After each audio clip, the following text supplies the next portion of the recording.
Chapter 729. However, Xin Liang was rather unlucky.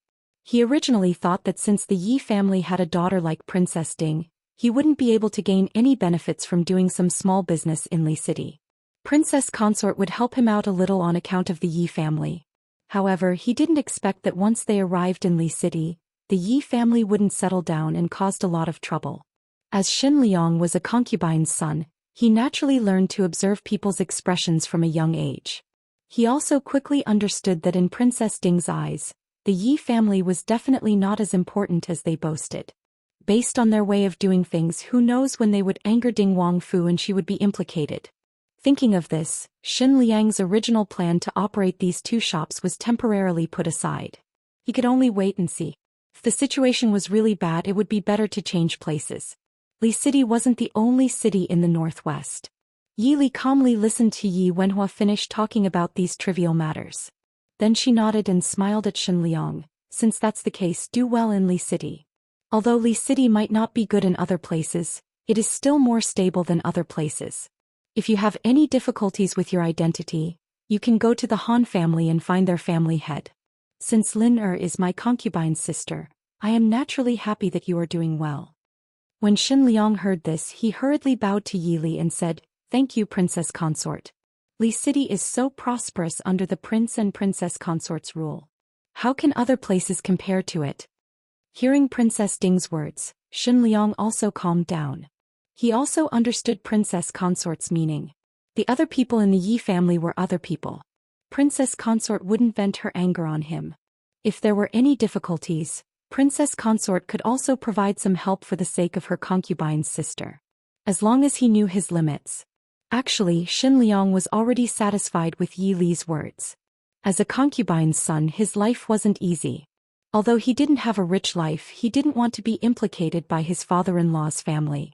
Seeing the envy in his wife's eyes as she looked at Wang Fei, Xin Liang secretly made up his mind to restrain his wife when they returned. He could not allow her to fool around with the Yi family and the Yi family. Yi Wangshi, who had been sitting silently at the side, finally couldn't hold it in any longer and called out. Yi Li faintly raised her eyebrows. Qing Shuang, who was standing behind her, couldn't help but raise her chin and say, "Madam Yi, it's fine that old Madam Yi and Master Yi are our Wang Fei's elders, but you don't have any relationship with our Wang Fei.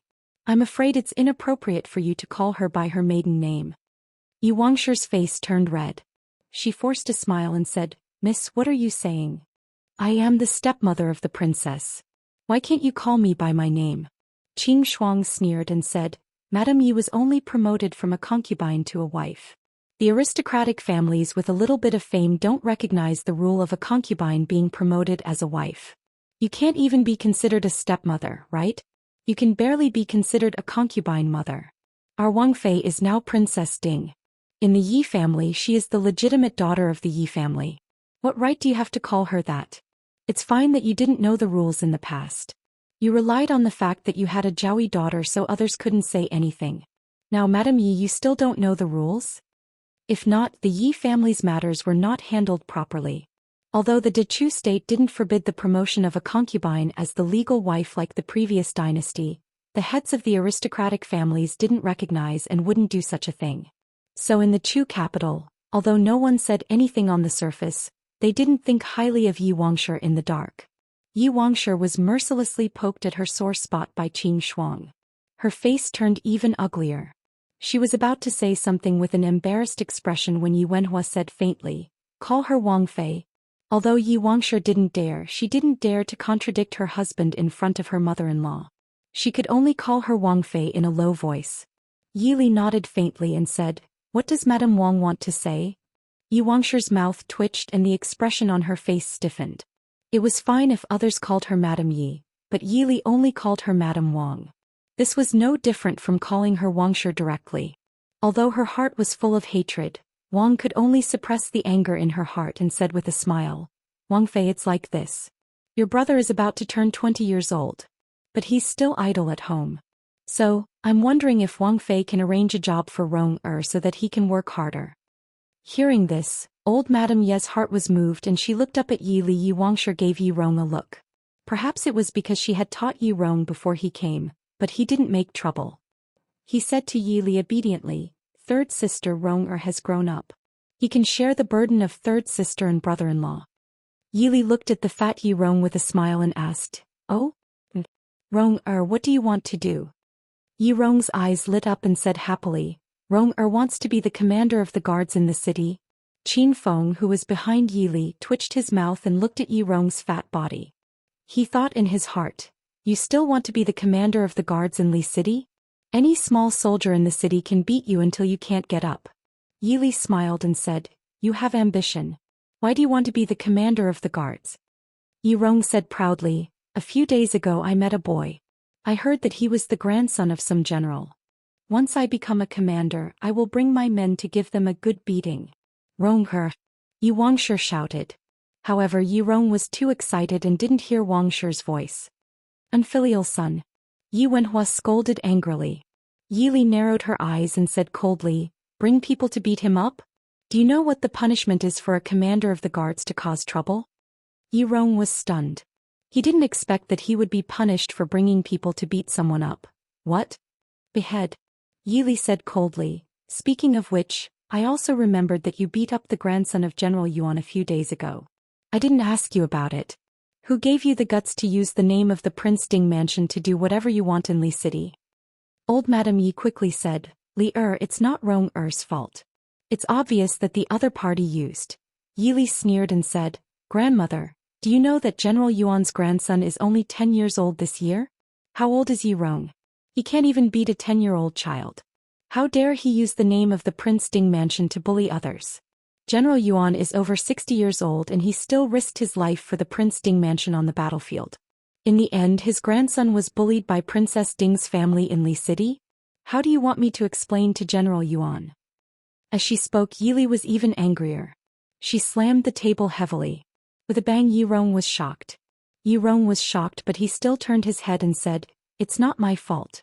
Who asked that boy to block my way? I was rushing over." Slap. Yi Wenhua finally couldn't help but slap Yi Rong's face. After he came to Li City, he didn't know about this except for 2 visits to the Prince Ding mansion. "Unfilial son, shut up. Old master, how could Yi Wangsher let it go when she saw her son being beaten?" "Shut up." Yi Wenhua glanced at Yi Wangsher coldly and turned to Yi Li. "Li-er, it's all because I didn't treat this unfilial son well. We'll go back first today. Your body, rest well. We won't disturb you." After speaking, he didn't care about old Madam Yi and Yi Wangsher's expressions and walked out first. Although old Madam Yi was unwilling, her son was the one she relied on. She could only follow. Yi Wangsher had no choice but to leave with her son in tears. Chapter 730.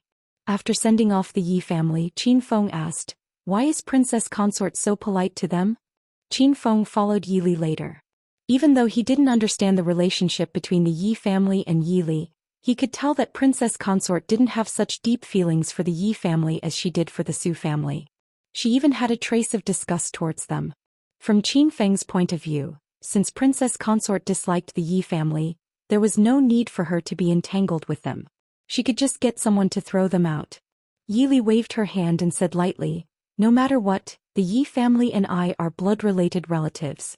If we are too straightforward, the world will think that the Prince Ding mansion is cold-blooded and heartless. They won't be able to cause any waves. Send a few people to watch in secret.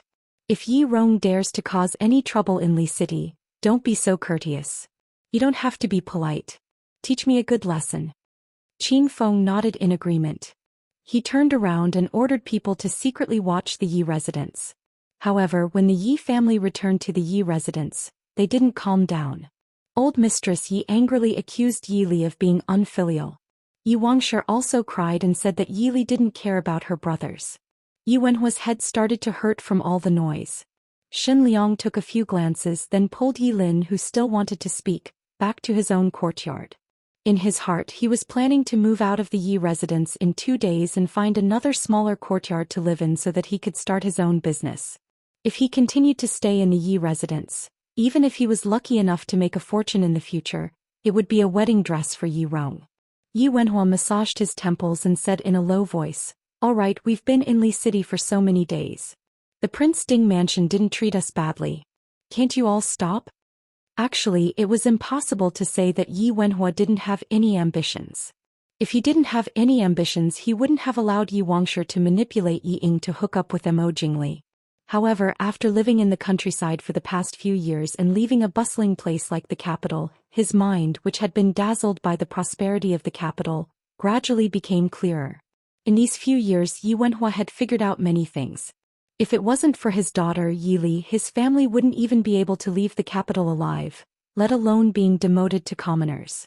He also thought about how he was able to become a minister in the past 20 years. In the later period he had monopolized more, but in the early stages he couldn't do it without the support of the Su family. If it wasn't for the support of the son-in-law of the Su family, how could those rich and powerful people in the capital think highly of a poor student like him? As a result, he felt even more sorry for his first wife, who had passed away early. He felt even more guilty towards his daughter Yi Li. After hearing what Yi Li had done in these few years, even Yi Wenhua had to admit that this daughter he didn't care about was capable. He felt sad and guilty, but he also felt proud. The crying in the hall stopped. Old Mistress Yi was so angry that her face turned red. She pointed at Yi Wenhua and said, "Didn't treat her badly? Look at the Prince Ding mansion. Look at our broken courtyard. Take a look at the people in the Su family. Take a look at what you are like as their father. How many people in Li City think highly of you, Princess Ding's father?" Yi Wangshe quickly stepped forward and said, "Old mistress is right. Rong is the princess's only brother. But now he can't even be compared to a general's grandson in Li City. I don't have the face to go out and see people." "If you don't have the face to go out, then go somewhere else," Yi Wenhua said angrily. How could he not know what his mother said? But the Yi family had to be as capable as the Su family. Which one of the Su family's brothers wasn't capable? Even the youngest, Su Qingyan, went to the northwest when he was in his teens. No one stayed in Li City to enjoy life. If Yi Rong was really capable, even if he wasn't Princess Ding's brother, the Prince Ding mansion wouldn't reject him. It's all because of you, an ignorant woman who spoiled this evil child. Yi Wenhua's face turned even uglier. Seeing Yi Rong sitting on the side without a care, the anger in his heart rose.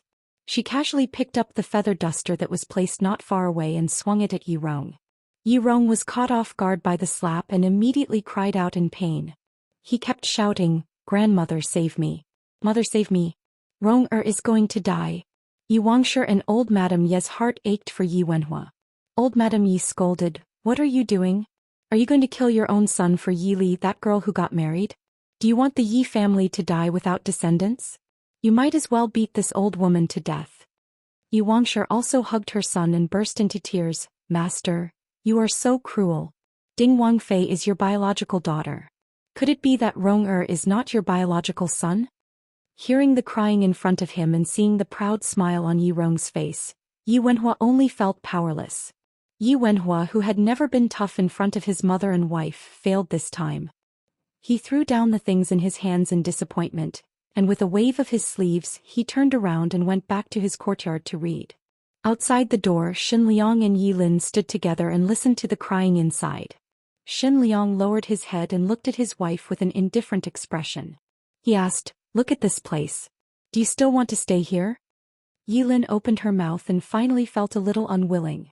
Living here made her the younger sister of the sixth miss of the Yi family, Princess Ding.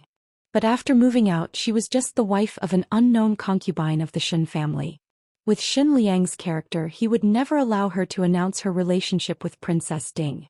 Yi Lin had always been somewhat dissatisfied and unconvinced with her third elder sister. They were both daughters of the Yi family. Before Yi Li got married, she was not even as good as her at home. But just because she had a mother with the surname Su, their fates were so different. "Although I am not familiar with Princess Ding, but can you do the things that she has done? If you married into the Prince Ding mansion, can you have the status you have now?" Shen Liang said without hesitation. He did not have much dissatisfaction with his wife. Both of them were born of concubines. It was understandable that they were unwilling, but it would not be good if they could not see their own position. Yi Lin's heart skipped a beat. Wasn't that right? Before Yi Li got married, didn't she secretly gloat? After Yi Li became Princess Ding, Yi Lin thought about it. If it were her, she would have died long ago. Thinking of this, the unwillingness in her heart did not seem so serious. Actually, Yilin had always known about these things. He just did not want to admit it. Now that someone had come to enlighten her, she quickly understood. Yilin looked up and said, "I'll go with you. Let's move out." Actually, she did not want to look at Wang Shi's face every day in the Yi family and serve Wang Shi and old Madame Yi like a servant. When the news of the Yi family reached Yili in the Prince Ding mansion, she just smiled faintly and let it go. It was almost the end of the year. Even though Yili was pregnant and did not want her to get involved in many things, she still could not stay idle. Chapter 731. Since Mo Shuyao took down Feihong Pass, the anxious occupation immediately changed. The two armies besieging Feihong Pass were beaten to a pulp. After the winter came, the northern tribes' army slowed down. Once winter came, the northern tribes' territory would be covered in ice. Although they had occupied a large area in the north of Dechu State, these places had been destroyed by them in the past 6 months. So when winter came, the northern tribes' army began to run out of food. Mo Shuyao defeated the besieging northern tribes and Xiling army and headed east to the Chu capital without stopping. Before that, the army led by Murongshan was gradually approaching the Chu capital. On the other hand, the 300,000 soldiers led by He Su bypassed the Chu capital and directly clashed with Wei Chen's army in the north. They cut off the northern region army's retreat. Although the appearance of these two armies did not directly solve the siege of the Chu capital, it eased the enemy's attack. The defenders of Dechu State, who had been fighting hard for more than a month, breathed a sigh of relief. At the same time, something even more shocking happened in the northern region. The current king of the northern region, Ren Qining's queen, who was the princess of the northern region tribe, and her children all died overnight. But strangely, the children of his concubine were safe and sound. Although the people of the northern region were brave and not wise, they were not stupid. Soon the news that Ren Qining killed his wife began to spread in the northern region kingdom. Because Ren Qining was not from the northern region, and after he unified the northern region, he appointed many Central Plains people. The seeds of discord between the Central Plains people and the northern region people had been planted long ago. Now that they suddenly broke out, Ren Qining had a headache for a while. However, less than 2 days after Ren Qining suppressed these rumors, his children and concubines also died. This time it seemed to be done by the people of the northern region. But whether Ren Qining thought it was done by the people of the northern region or framed them, he could only suppress this matter again. Otherwise, the conflict between the people of the Central Plains and the people of the northern region would erupt more fiercely next time. In the study room, Ren Qining looked at the invitation that had just been sent in front of her and almost ground her teeth to pieces. It was a black card with gold paint, with golden clouds and flying dragons drawn on the back. The content of the post was very simple. There were only a few words. If others don't offend me, I won't offend them. If someone offends me, I'll return it 1,000 times over. The few lines of bold and flamboyant words looked unrestrained and domineering. It was more like an undisguised provocation. Ren Qining clenched her teeth and crushed the post into pieces. Mo Shuyao. Ren Qining's originally elegant face no longer had the slightest trace of a smile, only endless distortion and hatred. Mo Shuyao's sudden attack was definitely enough to break Ren Qining's heart. Not only his wife and concubines but also all his children. Not a single one of his 4 sons and 5 daughters were spared. Ren Qining knew that this was Mo Shuyao's revenge for what she had done to Yili in West Hill. But people were always like this. They did not care about other people's pain, but when it came to themselves they could not bear it. Young master. In the study room, a few men who were obviously from the Central Plains stood solemnly, looking at Ren Qining's twisted face worriedly. They were all descendants of the previous dynasty's officials who had been loyal to the Lin family for generations. After Ren Qining established a foundation in the northern region, he naturally placed them in important positions in the northern region's imperial court. Compared to the people of the northern region who fought desperately on the battlefield, they were Ren Qining's true trusted subordinates. Although they who claimed to be the orthodox people of the Central Plains were a little uncomfortable with the help of the barbarians of the northern region, they were born at the wrong time. For 100 years, the Central Plains had been guarded by the Prince Ding mansion. Their ancestors could not move at all. Back then, the Prince Ding mansion had suffered a great loss, so they found the opportunity to control the entire northern region. Otherwise they would still be hiding in the dark as a hermit family. Ren Qining sneered and said, Emo Shuyao sent the invitation. The people of the Prince Ding mansion are really everywhere. What a good move. One of them hesitated for a moment, then asked, This is a matter between the queen and the young princes. Is it Emo Shuyao's doing? Killing the whole family. Emo Shuyao is so vicious. Even people like them could not help but tremble at Emo Shuyao's ruthlessness. Not long ago Emo Shuyao had just killed half of the nobles in the Emperor of Xiling City. Now he had even killed everyone in the royal family of the northern region except for Ren Qining. It was undeniable that such methods were frightening. Could it be that Emo Shuyao really cares about Princess Ding so much? Or did he intend to do this all along and just happen to find this excuse? Someone asked suspiciously. Ren Qining was silent. Actually, he had only met Emo Shuyao and Yi Li once in Xiling last year. However, he could clearly feel that Emo Shuyao cared about Princess Ding. More importantly, it was because of the influence of the Su family behind Princess Ding in the Prince Ding mansion that he would make a move on Yi Li. However, he did not expect that this time he would suffer a double loss. After a moment of silence, Ren Qining asked, How is the battle at the Chu capital? Reporting to young master, our troops have already surrounded the Chu capital for more than a month. We believed that we would be able to break through the Chu capital in a few days. However, an army suddenly appeared out of nowhere and cut off the Chu capital's path to the Purple Thorns Pass. This army only has 200,000 people, but the person leading them is not ordinary. They occupy 3 small cities in the middle, forming a triangle. The Ling army has suffered heavy losses. More importantly, they occupy the main road and obstruct us.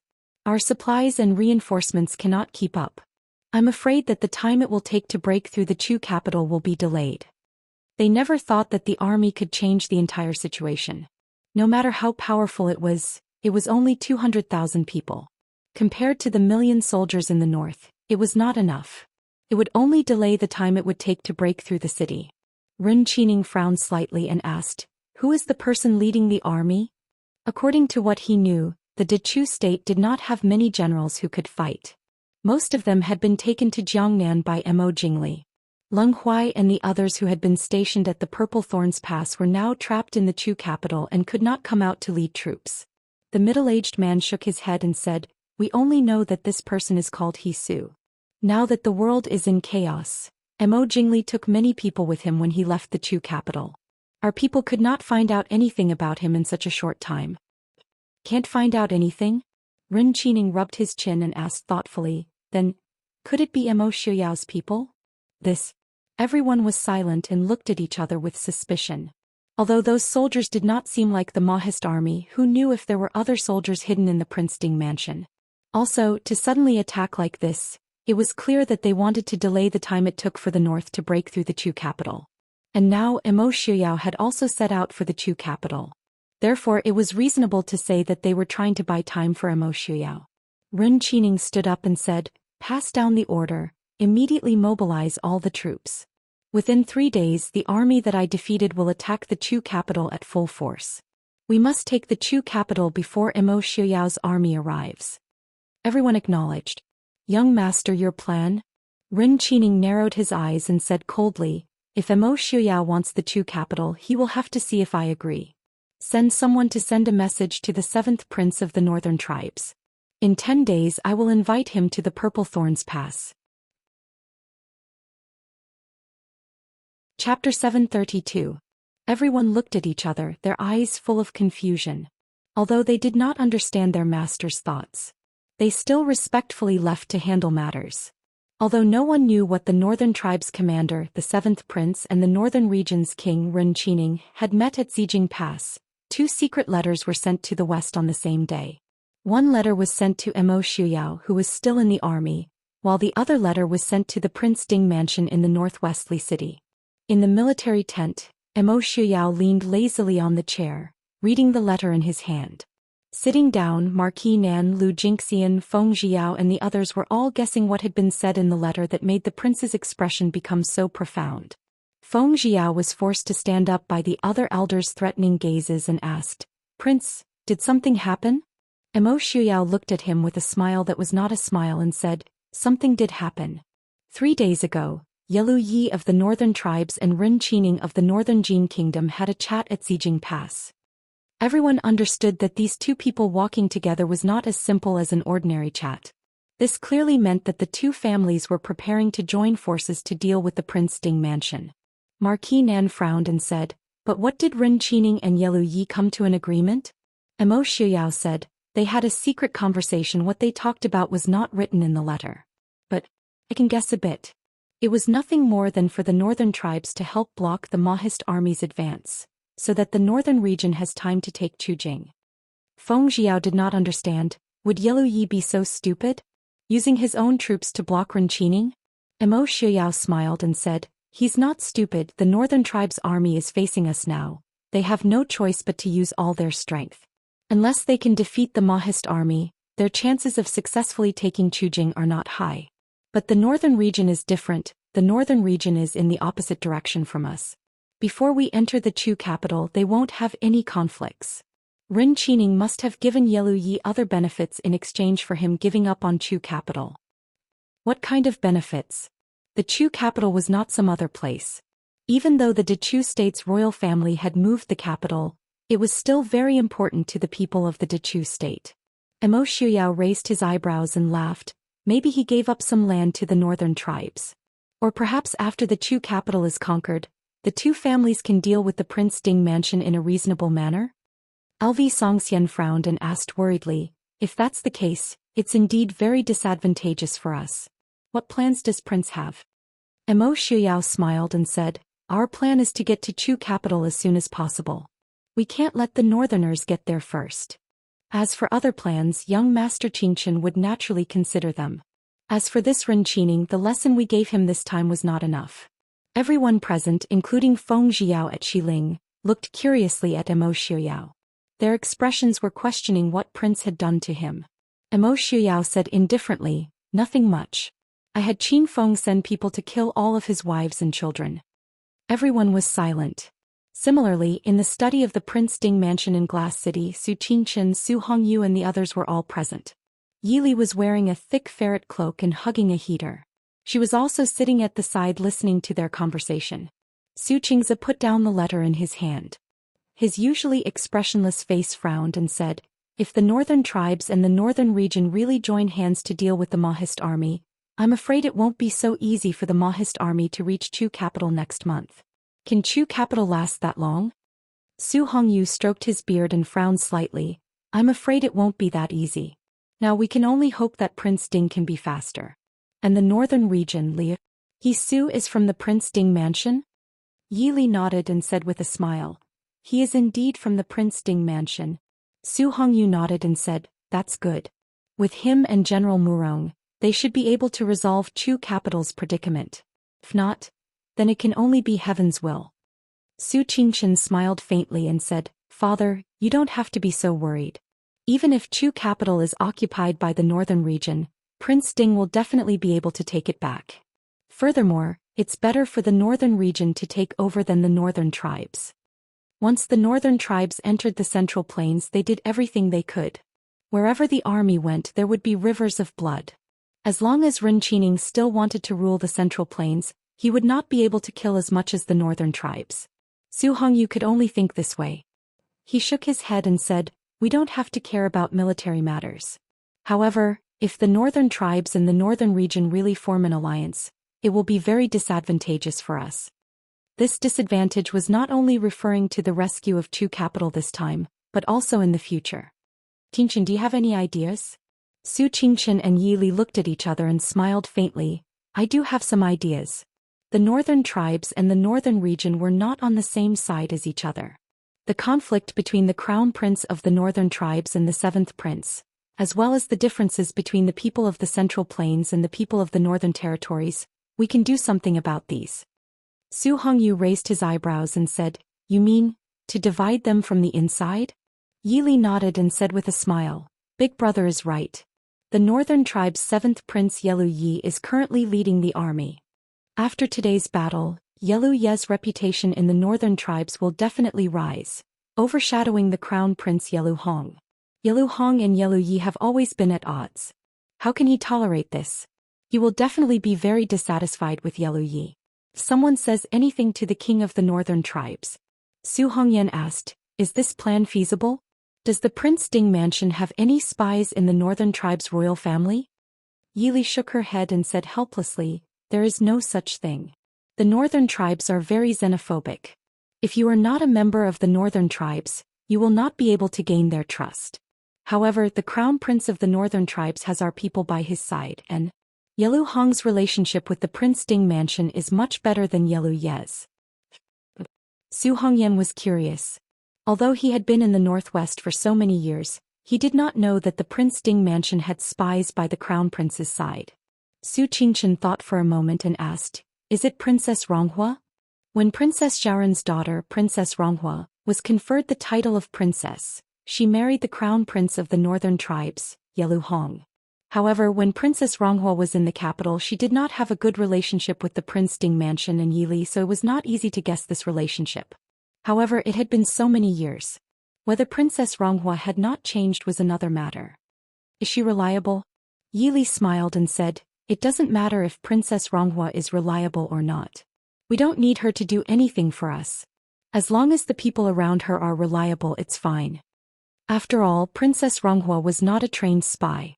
If there were too many things, it would be easy to give the game away. At that time, the Prince Ding mansion sent 2 spies, one in the open and one in the dark, to help Princess Ronghua secretly. Princess Ronghua naturally knew about the open one, but no one told her about the secret one. Of course, all of this was not really just to help Princess Ronghua, but to meet the needs of the current situation. Now that the capital of Dechu state had moved, almost half of the country was gone. And the news from the northern tribes showed that Yelu Hong did not have the slightest intention of neglecting Princess Ronghua. It could be seen that Princess Ronghua had been doing very well in the northern tribes these years. It's good. Su Qingchen nodded with satisfaction. Yili smiled and said, then I will send someone to the northern tribes in person to see Yelu Hong. Maybe I can help him secretly. If everything goes well, in 2 or 3 months, Yelu Yi should be finished as the commander of the northern tribes army. Su Qingchen asked, I'm afraid it's not so easy to persuade Yelu Yi. Do you want me to go in person? This. Yili frowned. Now, many things in the northwest were inseparable from her eldest brother. But if she did not send someone with enough weight, she was afraid that Yelu Hong would not understand. If it weren't for her pregnancy, Yili would have gone there herself. Su Hongyan said, the northwest can't do without Qingchen and my eldest brother. If Lear trusts uncle, I'll go. Second uncle, the northwest is bitter and cold this trip. Su Hongyan smiled and said, Lear, are you looking down on me or what? Is uncle a person who can't bear hardships? Yili naturally knew that although Su Hongyan did not talk much, he was really eloquent and was a suitable candidate. She looked at Su Qingchen and Su Hongyu hesitantly. Su Hongyu nodded and said, so second brother will go. Hearing Su Hongyu say so, Yili could only nod. She thought for a moment and said, so, Mo Hua is also in the northwest. I'll let him bring some people with him to accompany second uncle. Mo Hua was originally the commander of the shadow guard of the Prince Ding mansion. With him and his people protecting Su Hongyan, there was no need to worry about his safety. Even if the plan failed, Mo Hua could protect Su Hongyan and safely return to the northwest. Okay. Knowing that Yili was thinking about his safety, Su Hongyan did not refuse. Chapter 733. Before the new year was over, Su Hongyan had brought Mo Hua and the others to the grassland beyond the Great Wall, which was covered in ice and snow. Needless to say, the hardships of the journey were needless to say. The people defending the Chu capital were also not in the mood to celebrate the new year. Even with Murong Shin and Hisu's support, the attacks of the northern tribes seemed to have weakened after a few days, while the army of the northern tribes seemed to be getting stronger. Moreover, there were more and more northern tribes attacking the Chu capital.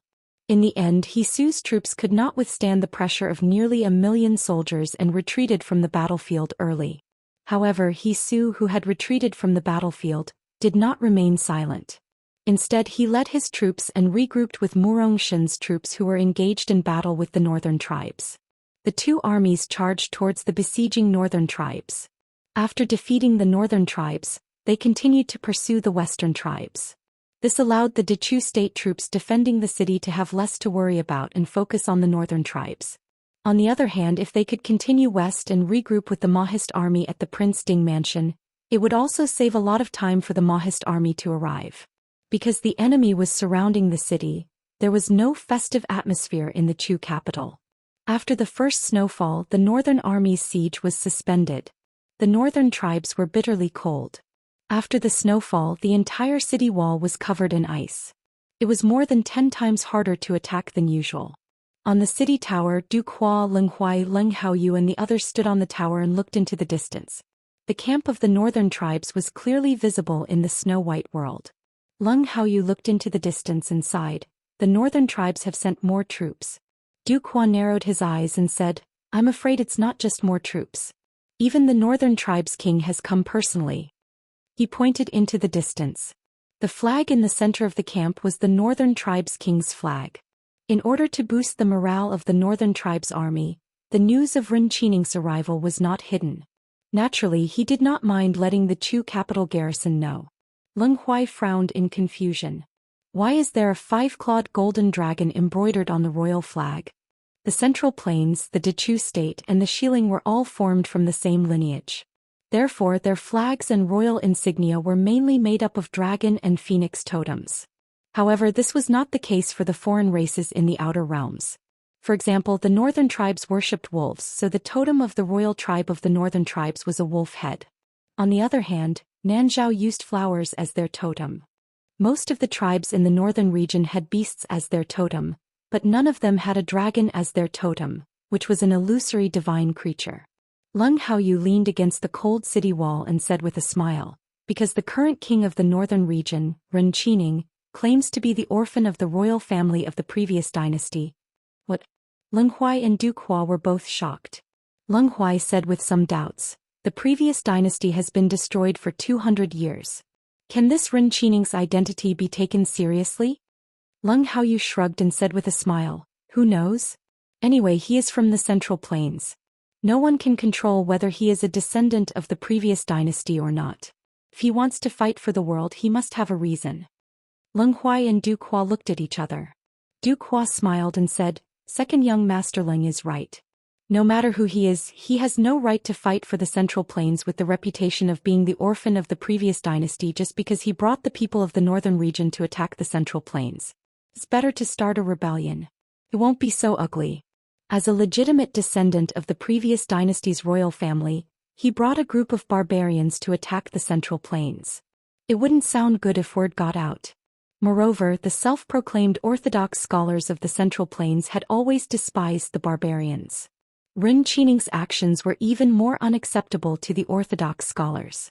Leng Haoyu smiled unruly and said casually, the northern region is not an iron plate now. The people of the northern region have always been at odds with the Central Plains people who Ren Qining put in an important position.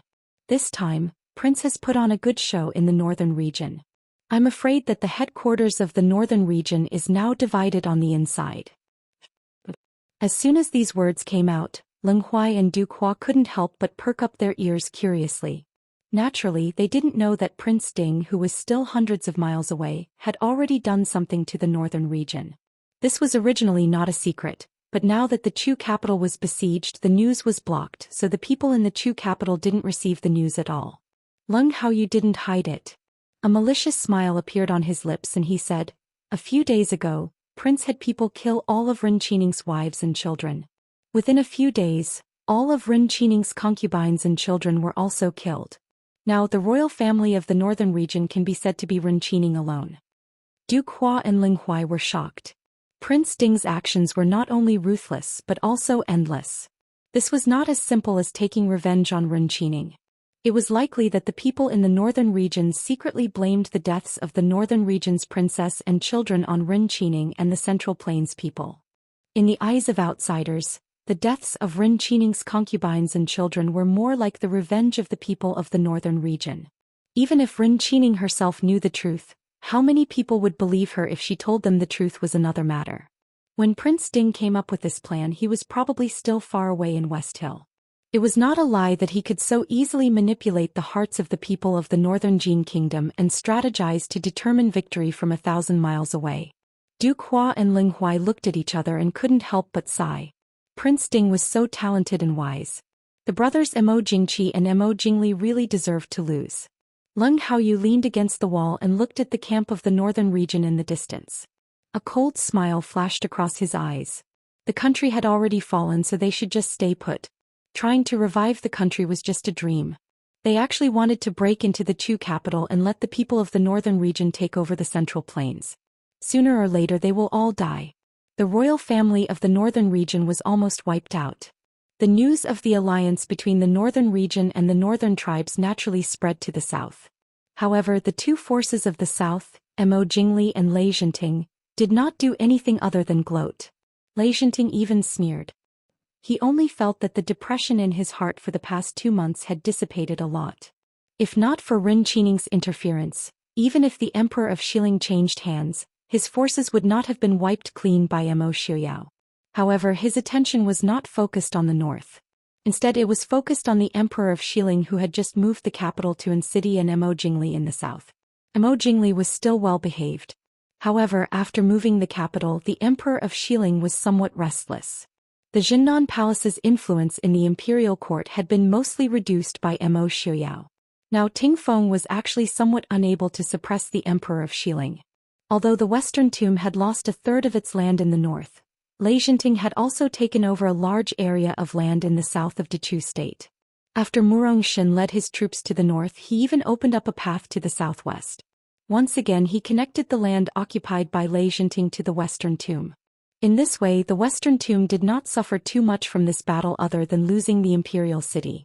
However, Lei Zhenting knew that the biggest winner of this battle was actually Mo Xiuyao. Once he took over the Chu capital, the Prince Ding mansion would have 2 imperial cities under its control. Its power would immediately surpass that of the other countries. However, even though he understood this, Lei Zhenting could not find the time to deal with Mo Xiuyao. He could only grit his teeth and endure. However, after Ren Qining personally came to the Chu capital to supervise the battle, the northern army's attacks became more and more intense. The defenders in the city had been under siege for nearly 3 months. Not only were they tired, but the food reserves in the city were also gradually running low. Not to mention the millions of people in the city who also needed to eat. Even on the day of the new year, whether it was the people or the defenders, each person only had a bowl of plain porridge. The days of defending the city became more and more difficult. In order to boost morale, the elderly Duke Hua had to personally supervise the battle. Chapter 734. It dragged on until the 91st day of the first month. The Chu capital had been defending for 3 months and 10 days since the northern region's army arrived, a total of 103 days. Perhaps knowing that the Chu capital was truly an arrow at the end of its flight, the northern region's army took turns to go into battle without any signs of tiredness. The morale of the siege also increased. On the city wall, Leng Huai and Du Hua stood side by side. Their determined faces were full of fatigue and hardships. Behind them were Leng Haoyu, Leng Qingyu, Wei Lin, and the other young generals. Leng Haoyu, who had always been unruly, had a rare solemn expression on his face.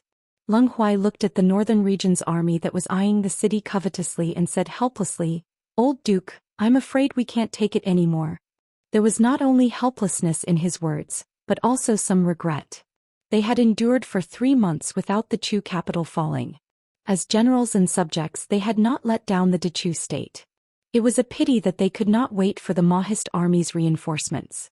A trace of sadness flashed across Du Hua's old face.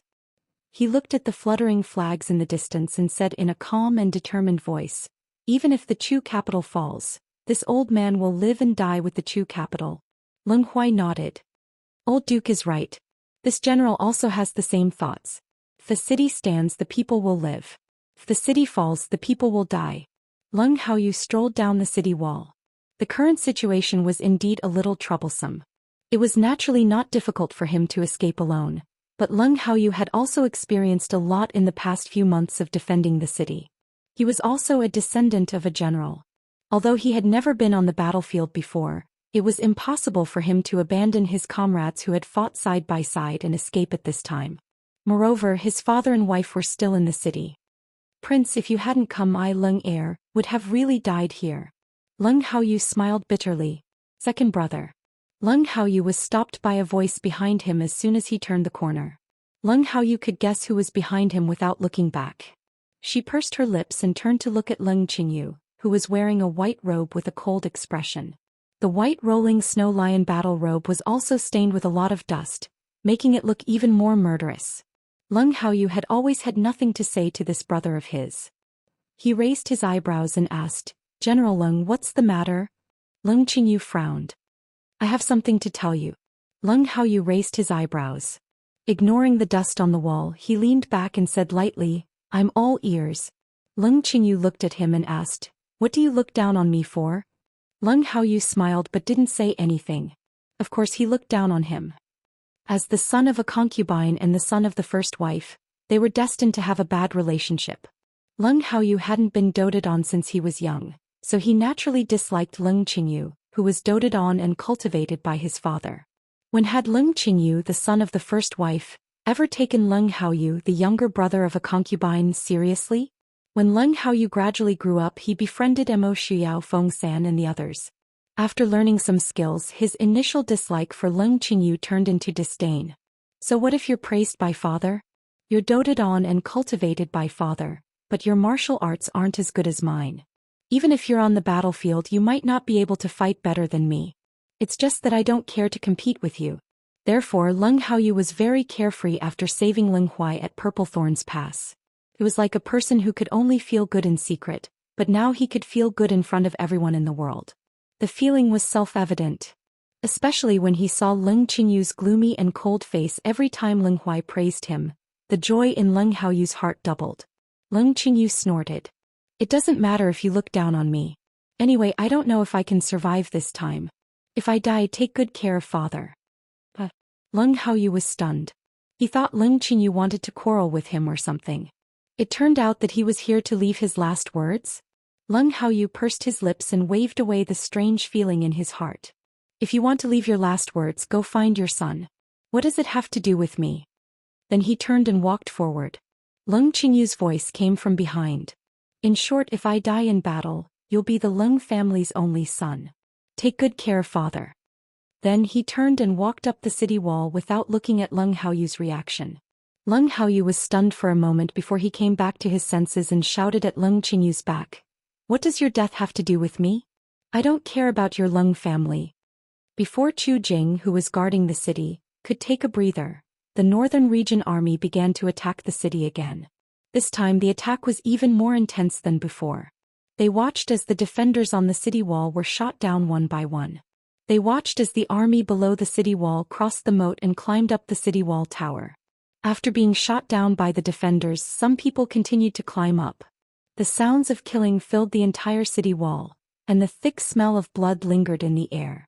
Finally, under the heavy impact, the sturdy city gate collapsed and a large group of Northern Region troops poured in. On the city wall tower, Du Qua picked up the silver spear in his hand and glanced at the people still fighting on the city wall tower. "Ling Huai, guard the city wall tower." Ling Huai was stunned and hurriedly asked, "Old Duke, what are you?" Du Qua said in a deep voice, "This old man will go down and meet these Northern Region people." Then, without waiting for Ling Huai to refuse, he strode down the city wall tower. His light blue battle robe fluttered in the cold wind, making people feel as if they were seeing the Du Qua who was in his prime and galloping on the battlefield. The city gate was only so big.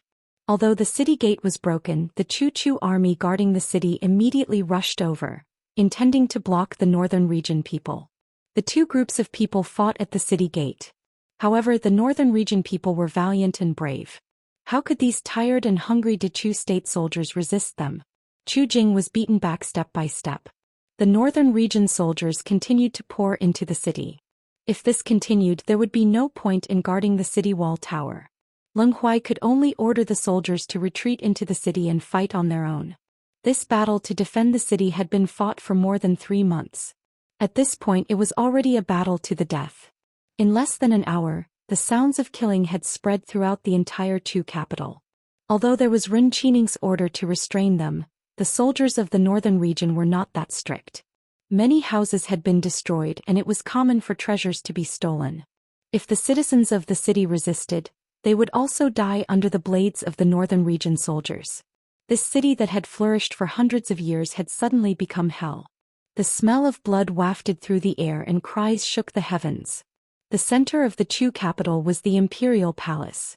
Now there were not many guards left in the palace. The large imperial palace was so quiet that there was almost no one in sight. In the depths of the palace, a young man and woman sat in each other's arms. The young girl had a beautiful appearance. Unfortunately, half of her face was covered in scars, which made her beautiful appearance look even more strange. "Little brother, are you afraid?" The young girl was noble consort Lu's daughter, Princess Jin Ning.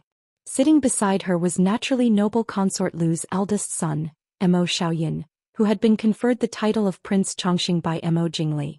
Mo Xiaoyan shook his head and said, "I'm not afraid. Sister, don't be afraid. I will accompany you." Mo Xiaoyan comforted his sister softly. The shouts outside the palace walls were getting closer and closer. A few guards rushed over and one of them said in a deep voice, Princess, the northern region soldiers are about to attack. Your Highness and Princess, please follow us and leave this place." Chapter 735. Mo Xiaoyan shook his head and said indifferently, "There's no need. You guys should go and help Du Qua and General Leng. My sister and I won't be going anywhere." Princess Jin Ning held her brother's hand and nodded, "That's right. I'm the princess of Dechu State. Even if I die, I want to die in the palace. You guys go yourselves. You guys won't be able to stop anything. It'll be a waste of your lives here." The guards looked at each other and understood that the prince and princess had made up their minds. The imperial household of the Chu had abandoned the people and the imperial household and fled. While these soldiers who had stayed behind did not have good feelings about the imperial household, they felt more respect for this brother and sister pair. They stood up and cupped their hands. "Since that's the case, Princess, take care." Looking at the departing figures of the guards, the palace regained its original tranquility. The brother and sister sat together. Although it was the cold of the first month, the palace was no longer as warm as before. The two of them leaned against each other and felt a little warmer. "I wonder how little brother is doing." Back then they had stayed in the Chu capital, but little brother was taken away by Mo Jingli. He might have wanted to use this opportunity to control Mo Xiaoyan. Mo Xiaoyan said in a low voice, "He should be alive. I just hope he's safe and sound. I just can't accept it. I still haven't found that woman." Princess Jin Ning caressed the scar on her face with a disgusted expression. She still hadn't found that woman to take revenge. That woman who was originally her mother had ended up like this because of her. Even in death she had to die with such an ugly scar. Sister. In the city, fighting from dawn to dusk, more and more places were occupied by the people of the northern region. The remaining Chu army's area of activity was becoming smaller and smaller. Everyone had long felt despair and helplessness. Even more people charged into the northern region's army with bloody determination in their eyes. Even if they had to die, they wanted to drag a few people down with them. Outside the city, Ren Qining stood on her horse and listened to the sounds of fighting in the city. The general next to her said, "The Chu people have always been weak. I didn't expect them to be so courageous. Fighting until now, they're about to be completely wiped out, yet they still refuse to surrender." Ren Qining said indifferently, "It's not that they're weak, but they're resilient. The people of the Central Plains were not as brave as the people beyond the Great Wall, but they were tenacious and indomitable. Therefore this rich land has been ruled by them for thousands of years." The northern general next to him seemed to be unconvinced, but he looked at Ren Qining and didn't say anything. Suddenly, a flame-like spark blossomed in the sky and a rumbling sound came from afar. Even the ground was faintly shaking. Ren Qining sat up straight on his horse. He waved his whip and cursed, "Yellow Yi, that trash." The general next to him was shocked. "The Mahist army has arrived? Apart from the Black Cloud cavalry, who else has such power?" Ren Qining said bitterly and shouted, "Send more troops into the city. We must take Chu capital before the Mahist army arrives." Yes. The people fighting in the city naturally saw the fireworks in the sky. Leng Haoyu's eyes lit up and he kicked away the northern soldiers in front of him. He flew to a high place and shouted, "The Mahist army is here. Open the west gate." Luckily, the west gate was still in the hands of the Chu army. Hearing this, all the Chu army soldiers were shocked. Soon there were people who shouted, "The Mahist army is here! The Mahist army is here!" The shouts quickly spread throughout the city, and even many people who were originally hiding in their homes cheered. Some people who knew martial arts even ran out to fight with the northern soldiers. As for the streets and alleys, there were even more northern soldiers who were hit with sticks. The west gate of Chu capital was opened, and the Chu army in the city also rushed to the west to ensure that the west gate would not be taken over by the northern soldiers before the Mahist army arrived. The Black Cloud cavalry was as fast as the wind. Originally it sounded like they were still a few miles away, but soon they saw the black troops rushing into the city like a black whirlwind. The main road of Chu capital was very wide, and the Black Cloud cavalry did not feel crowded at all. Wherever the black whirlwind went, a bloody light would appear, sweeping everything in its path. Seeing the Black Cloud cavalry, Leng Haoyu finally let out a sigh of relief. He grabbed a Black Cloud cavalry soldier and asked, "Has the army arrived?" He was so excited that the soldier almost rolled his eyes. He quickly opened his eyes and said, "The infantry is a bit slower. Our cavalry will go first." Leng Haoyu was slightly disappointed. "When will the army arrive?" The Black Cloud cavalry said, "I don't know." "Who's leading the Black Cloud cavalry?" "Third young Master Feng." Leng Haoyu threw away the Black Cloud cavalry soldier and ran towards the west of the city. When he killed his way to the west gate, he saw Feng Jiao standing under the city gate with a smile. Oh, it's rare to see second young Master Ling in such a sorry state. Saying he was in a sorry state was an understatement. Leng Haoyu was covered in blood and there were wounds all over his body. Fortunately, there weren't any serious injuries and it didn't affect his movements. He rolled his eyes at him and said, "Duke Hua and the others are trapped near the palace. Quickly send people to save them." Feng Jiao's expression changed. He waved his hand and called for a group of people to enter the city. However, he himself had to stand guard at the city gates for the Mo family army that would arrive later. If the Mahist army arrived and the city gate was taken by the northern army, then it would be troublesome. Leng Haoyu took a deep breath and asked, "How many people did you bring?" Feng Jiao was helpless. "How many people can the Black Cloud cavalry have?" 20,000. Leng Haoyu nodded. "It should be enough to wait until the prince arrives." Leng Haoyu naturally knew that the Black Cloud cavalry valued quality over quantity. He ignored Feng Jiao and waved his hand, bringing two groups of Black Cloud cavalry towards the city. Chapter 736. Because of the arrival of the Black Cloud cavalry, the victory that seemed to be within their grasp gradually became more difficult. The Chu capital that had been gradually losing seemed to have suddenly become much stronger. Even though the northern army outnumbered the Chu capital by more than 10 times, in these narrow city streets, it was futile no matter how many people they had. Moreover, the Chu army's understanding of the Chu capital was far above the northern barbarian army. Even if they could not chase the northern army out of the city, it was impossible for them to completely occupy the Chu capital in a short period of time. Feng Jiao stood on the city gate tower and looked down at the battle in the city from above. He gradually discovered that the northern army had completely ignored the Chu army and were crazily charging towards the western part of the city. A cold smile appeared on his handsome face. "You want to take the western gate? How could it be that easy?" Yun Ting, who was following behind Feng Jiao, crossed his arms and looked at the northern army that was charging over. He said, "They want to take the western gate first and cut off the Mahist army's path into the city. Then they will deal with the defending army in the city?"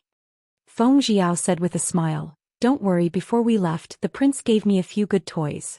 However, Feng Jiao said with a frown, "This toy seems to be a bit dangerous, using it in the city might be a bit." Yun Ting did not have such misgivings. "What kind of time is it now? Why are you still worrying about these things? When they really charge over, we won't even be enough to deal with them." Feng Jiao rubbed his chin and nodded. "That's right. Actually, I don't know what this toy is like either. Take your things and block those fellows." He turned around and waved his hand, calling over a small Qilin captain that came with them. The Qilin members were naturally excited. They had obtained this item for quite some time, but they never had the chance to use it. After receiving Feng Jiao's order, the squad leader waved his hand and immediately led a group of Qilin down the tower with a rectangular box in their hands. In the city, the soldiers of the northern region who received Rin Qining's order all rushed towards the tower of the west gate. However, from the street far away from the west gate, they only heard a loud bang followed by a series of explosions. Before the northern army could even figure out what was going on, they were blasted to bits and pieces of flesh and blood. If they were Central Plainsmen, they would at least have seen some fireworks and firecrackers. But the barbarians in the northern region lived a slightly better life than the primitive tribes before Rin Qining integrated the northern region.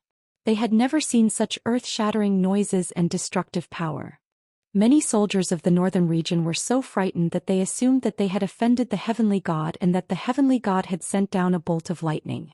Needless to say, those who were hit by the explosion were so scared that they knelt on the ground and didn't dare to get up. Uncivilized peoples were often more afraid of heaven and earth than the peoples of the Central Plains. After a series of explosions, the entire street was filled with the smell of gunpowder. The ground was also covered with soldiers who had been blasted into pieces. On the tower not far away, Yunting's eyes widened in shock. He stammered, This thing was given to you by the prince? This was a little too frightening. He clearly saw that Qi Lin and the others had hidden something along the street. Those northern region people had become like this as soon as they entered. If Yili were here, she would definitely think that these effects were just SOSO. After many years of research in the secret Imperial Mausoleum, the best thing they had made was not even as effective as the first-hand grenade, let alone a powerful bomb like TNT, which could blow up a 6 or 7-story building with just 1 kilogram. As for the firearms developed in the underground palace of the Imperial Mausoleum, Yili was too lazy to even take them out. Whether it was the range or the accuracy, they were inferior to bows and arrows. It was better to wait for another 4 or 5 generations before thinking about it.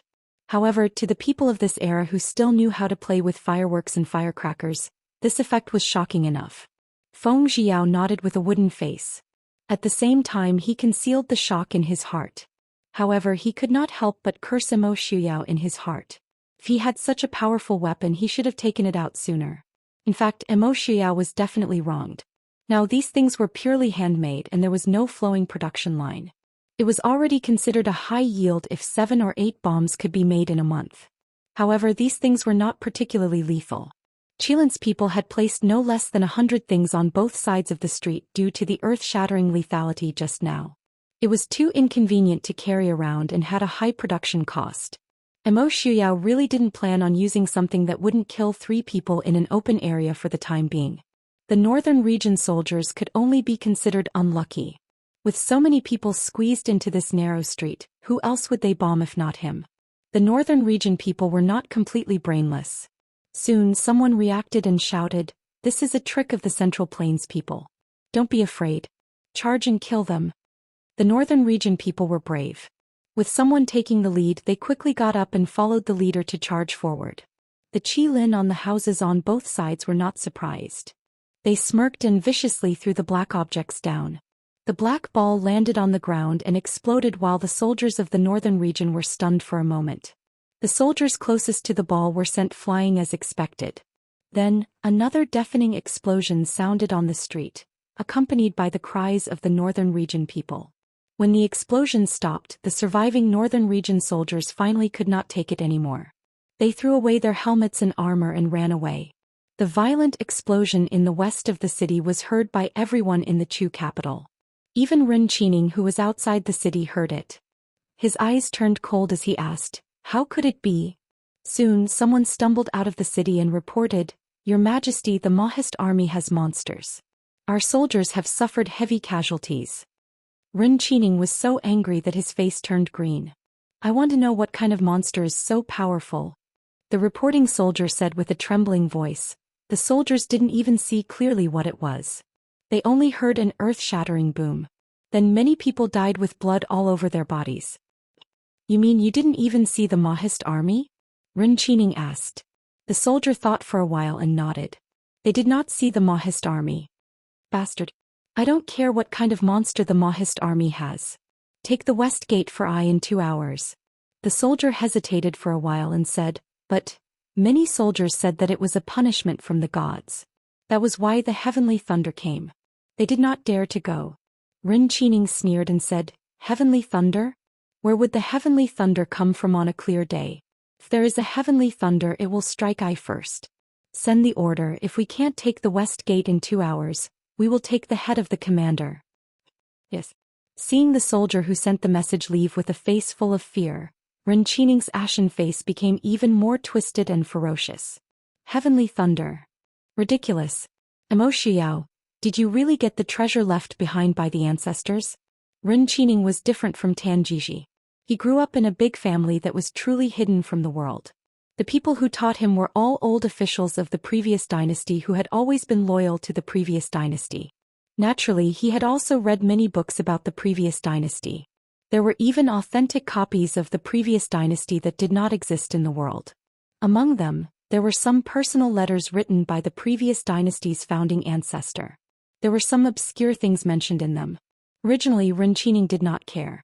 After all, the founding ancestor did not use those things when he conquered the world. Later generations of emperors also did not see any powerful mysterious weapons. Whether they were real or fake was still up for debate. But at this time, thinking about the matter of the previous dynasty's treasure in the northwest, what else did Renchining not understand? At that time he was busy suppressing the tribes in the north that did not obey him. However, he still sent people to the northwest to pay attention to this matter. However, they did not find any treasure. The people who wanted to fight for the treasure also returned in defeat. He did not expect that Emo Xiao really did secretly get it. Chapter 737. What a good Emo Xiao. I want to see just how strong you are. Renchining snorted and gritted his teeth. The battle in the city lasted from dusk to night. The capital, which should have been quiet in the past, was still brightly lit and the sounds of battle shook the sky. On the west gate, Feng Jiao and Yun Ting were also waiting. Yun Ting looked at the flames in the city and frowned. If the army doesn't arrive in time, I'm afraid we won't be able to hold on much longer. Feng Jiao frowned. The prince said he would arrive, so there won't be a problem. As long as the west gate doesn't fall into the hands of the northern army, everything will be resolved once the Mahist army enters the city. Although he said that, Feng Jiao also knew the difficulties involved. They had been blocked and attacked by the northern army along the way. It was already not easy for them to reach the capital in such a short amount of time. Moreover, the Black Cloud cavalry was several times faster than the infantry. It would be extremely difficult for the army to arrive in 2 to 4 hours. Yunting was not someone who worried too much. He sighed and said, "You're right. No matter what, we just have to defend the west gate." Feng-san. Not far away, Leng Haoyu rushed over in his bloodied clothes. However, there were more scars on his body than when he left. When will the army arrive? Leng Haoyu asked in annoyance as soon as they met. Feng Jiao rolled his eyes and reached out to support him. They'll arrive when they can. Do you think it was easy for us to come here? That lunatic Yelu Yi mobilized almost all of the northern army in the Dechu state to stop us. Leng Haoyu panted and leaned against the city wall. If the prince doesn't come, we really won't be able to hold on. I know. Feng Jiao said.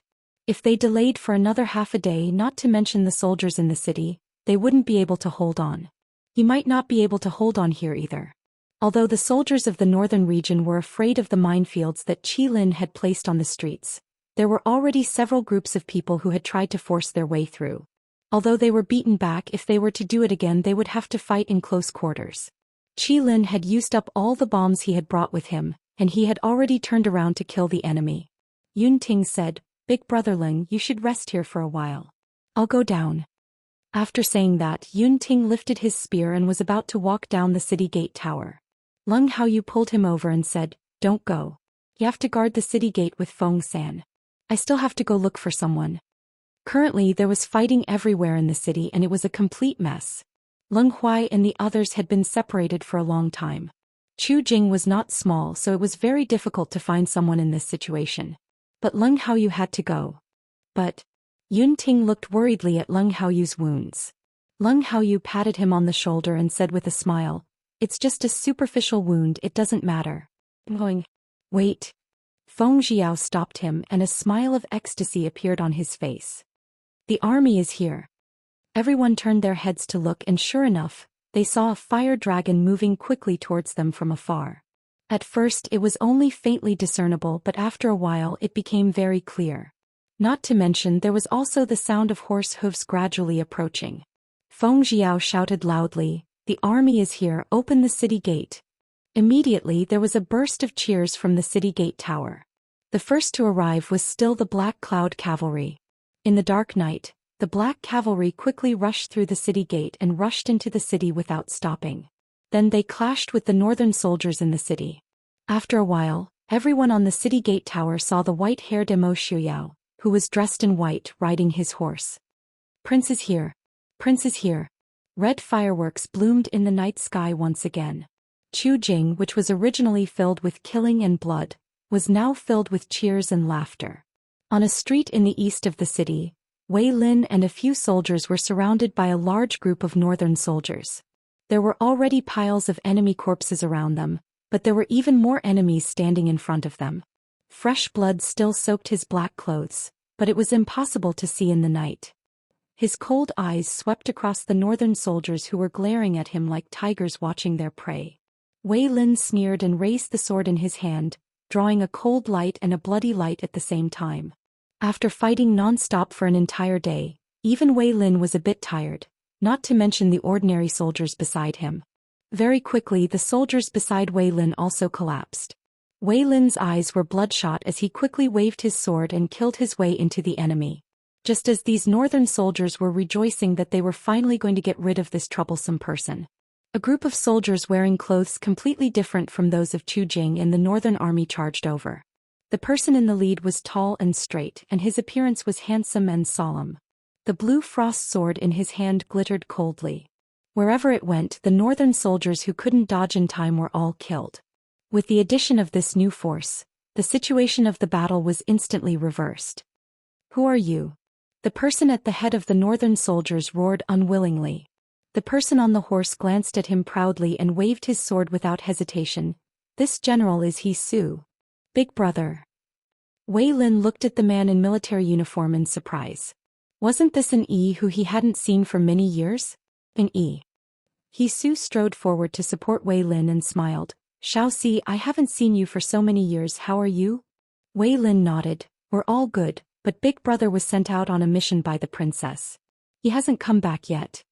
Although they knew that an Yi was sent out on a mission by the princess, they didn't know what the mission was. In the past few years they had been secretly worried about him, but they didn't expect that when they met again he had already become a general leading troops to war. He Su smiled. "The princess said that compared to others, I was more suitable to lead troops to war. So she asked me to anonymously become a soldier under General Murong's banner. Later, after moving around, I didn't disappoint the princess after so many years. Congratulations, Big Brother." They were both from the Shadow Guard and they were both brothers of the princess's Shadow Guard. Wei Lin was naturally happy for He Su's achievements. He Su smiled. "I also heard people say that you guys are also doing well. The prince has already led the army into the city. Your injuries aren't light. Go to the west of the city and rest for a while." Although Wei Lin was wearing black and couldn't see his injuries, He Su wasn't an ordinary person. Naturally, he could see that Wei Lin's complexion wasn't good. He was afraid that his injuries weren't light.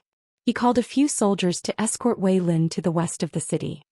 He Su took his subordinates and continued to clear out the northern soldiers in the city. It wasn't until dawn that the sounds of fighting in the city gradually stopped. But there were still some small places where the fighting continued. The soldiers of the Mahist army were still shuttling through the streets and alleys to search for the remaining northern soldiers and the wounded in the Chu capital. The sky was slightly bright. Mo Shuyao led a group of soldiers and stood on the north wall of the Chu capital, looking down at the northern army camp in the distance. Although there were still hundreds of thousands of northern soldiers outside the city, the Mahist army didn't put them in their eyes. After this battle, not only did the northern army fail to take the Chu capital, but they also lost countless soldiers. Not to mention their military strength, just their morale had dropped by more than one level. Chapter 738. After the bloody battle just now, even the heavens seemed to show some compassion. The sky had just brightened when fine snow began to fall from the sky. Mo Shuyao did not wear a cloak.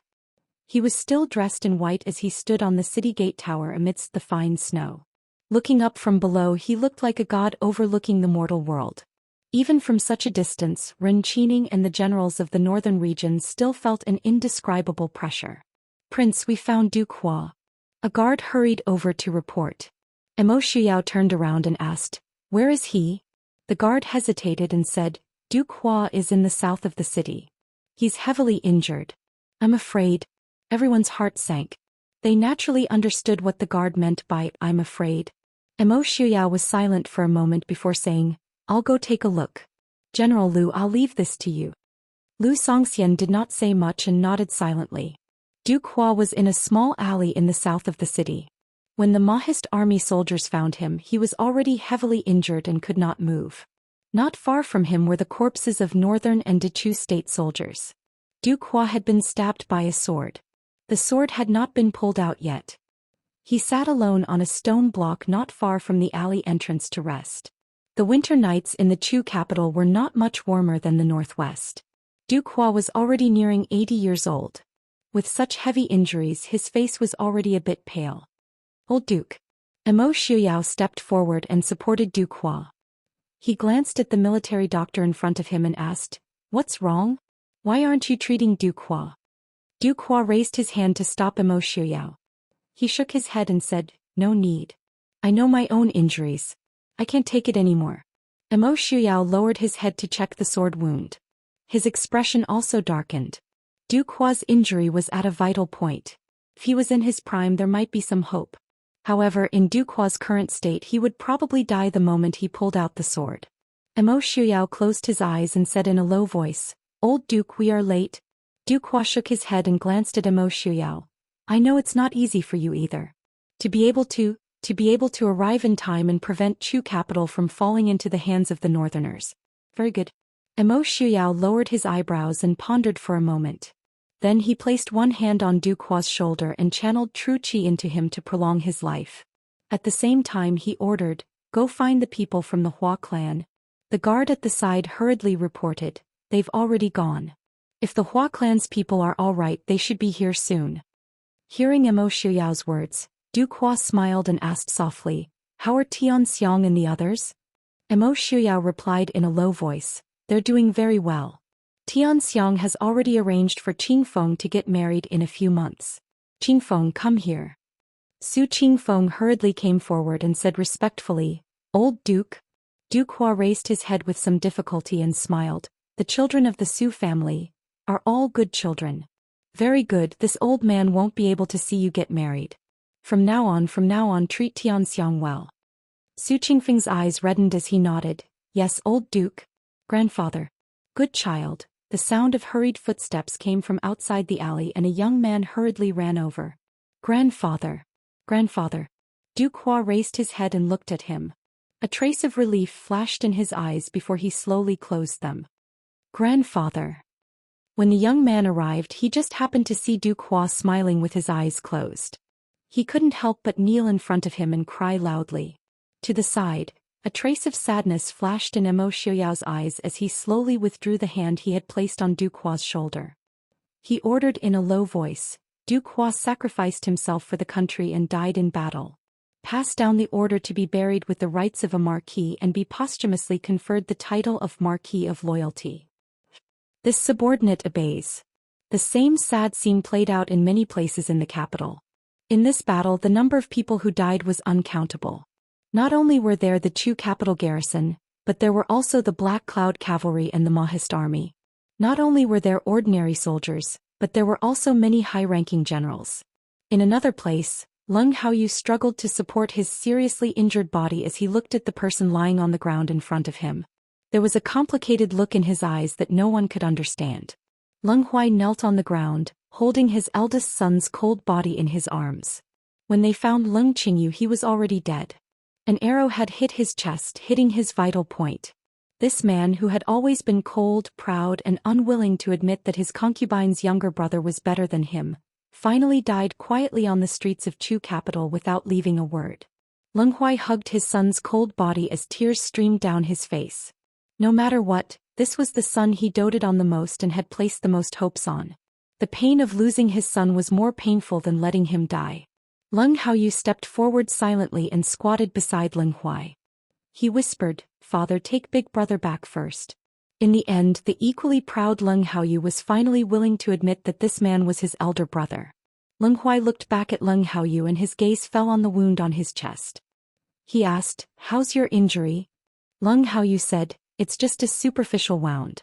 Father, let's go back." Leng Huai nodded. He carried Leng Qingyu with some difficulty and walked in the direction of the Leng residence with Leng Haoyu. Chapter 739. In the capital of Chu, the newly arrived Maoist army replaced the exhausted defenders of the Chu state on the city gate tower. Looking at the black flag on the city gate tower and the soldiers in black standing upright in the cold wind, the army of the northern region had to give up temporarily and did not dare to act rashly. Mo Shuyao led the crowd into the imperial palace of the Chu state. A trace of melancholy involuntarily flashed across Mo Shuyao's cold eyes as he looked at the majestic yet somewhat desolate imperial city in the thin layer of snow. However, there was more of an indescribable complexity in his eyes. As soon as he walked into the imperial palace, Missouri Xiaoyun came out with Princess Jining to welcome him. When he saw Mo Shuyao, he also went forward and bowed respectfully. Xiaoyun pays his respects to Uncle Prince Ding. Mo Shuyao glanced at Mo Xiaoyun indifferently. He naturally didn't have a good impression of Mo Jingqi and noble consort Lu's son. However, Mo Xiaoyun in front of him was a little inferior to Mo Jingqi. He raised his eyebrows and looked at the two people in front of him, asking, "Where's Great Elder Princess?" Mo Xiaoyun lowered his head and said, "Great Elder Princess passed away 2 days ago. But she was worried that it would affect the morale of the soldiers guarding the city, so she asked us to keep it a secret. Great Elder Princess's coffin is still in the imperial palace, and Zhaoyang Elder Princess is still keeping vigil." Mo Shuyao nodded and went to pay respects to Great Elder Princess first. Great Elder Princess was 2 years older than Duhua, and she didn't suffer too much illness before she died, so she could be said to have died of old age. After paying respects to Great Elder Princess in the palace where her coffin was temporarily placed, Mo Shuyao greeted Zhaoyang Princess. Zhaoyang Princess was dressed in plain clothes and didn't wear any makeup. Her face was full of unconcealable fatigue and haggard. The two sat down in the side hall. Zhaoyang Princess looked at Mo Shuyao and said with relief, "Originally, I thought that you couldn't make it and the Chu capital would really fall into the hands of the northern region. Fortunately." Mo Shuyao calmly told him about the battle in the city, including Duhua's death. When Zhaoyang Princess heard this, her eyes turned red. She sighed and had nothing to say. After a moment of silence, Zhaoyang Princess asked, "What do you plan to do with the 2 children?" Mo Shuyao raised his eyebrows and looked at Zhaoyang Princess. Zhaoyang Princess sighed and said, "I didn't like those 2 children at first. What good can a woman surnamed Lu and a child raised by the Lu family be?" However, after spending some time with them, she realized that these 2 children were very different from their parents. If possible, give them a way out. "I know you hate the Dechu state's royal family. I hated them too." Mo Shuyao lowered his eyes and thought for a moment before saying, "Don't worry, as long as they don't do anything, I won't touch them." Zhaoyang Princess was startled by his distant words. She nodded and said, "If that's the case, thank you." It seemed like they hadn't seen each other for a long time, but it also seemed indescribable. The atmosphere in the side hall made the two uncomfortable.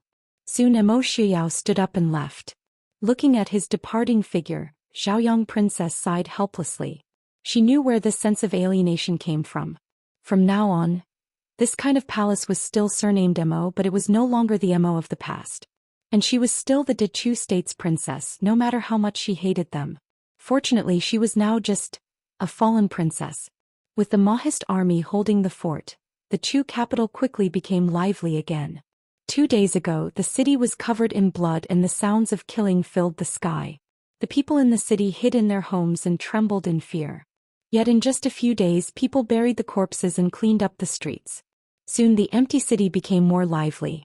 Mo Shuyao quickly gave the order to confer posthumous titles to the soldiers who had died in battle and reorganized the government of the Chu capital. Even though there were still hundreds of thousands of northern troops surrounding the city, the lives of the people in the city gradually returned to normal. Right now, there were not just hundreds of thousands of Maoist army in the Chu capital, but also many Maoist army and Dechu state generals. The people naturally did not worry about the enemy outside the city. After the two armies rested for half a month, Mo Xiuyao once again ordered the Mo family army to split into two groups. One group was led by LV Songxian to rush out of the city to meet the northern army, not giving the other party a chance to recover their strength and attack the city again. The other group was led by Murong Shen to fight the northern tribe's army led by Yelu Yi.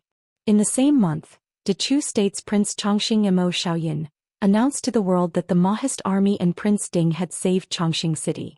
From then on, Chongqing City and the people under its rule were under Prince Ding's command and were no longer subjects of Dechu State. Once this announcement was made, many people were so angry that they wanted to vomit blood, but there was nothing they could do. Among them, the angriest was Mo Jingli, who was entrenched in Jiangnan. The Dechu State had given up the capital. Now that Prince Ding had rushed thousands of miles to save the capital, the people in the capital were willing to submit to Prince Ding. The Dechu State's imperial court was like a mute. The Maoist army had just taken over the Chu capital and their morale was at its peak. Murong Shen and the southern marquis, who was guarding Feihong Pass, attacked from both sides, forcing the northern tribe's army to retreat. In addition, the northern tribe's army was short on food and could not withstand months of hard fighting. Both sides had to call a truce. The northern tribe's army had not achieved anything after months of hard fighting. There were also some internal conflicts. Helplessly, Ren Qining could only give the order to retreat from Zijing Pass and return with hatred. Thus it was spring in March. Although much of Dechu State's territory was still in the hands of the northern tribes and the northern tribes. However, in a short 7 to 8 months, the Maoist army was invincible from east to west, and then from west to east. This was enough to prove that this famous army was still strong. Thus, the Maoist army's territory stretched from Shiling's Anping continent to the west, to Dechu State's Zijing Pass to the east. Although the territory was slightly smaller than Shiling's, it was still much larger than Dechu State's imperial court in Jiangnan. More importantly, Prince Ding's family owned the two imperial cities in the east and west. Their reputation was second to none in the world. After more than half a year of fighting, both sides had used up countless amounts of money and food. For the time being, no one had the energy to continue fighting.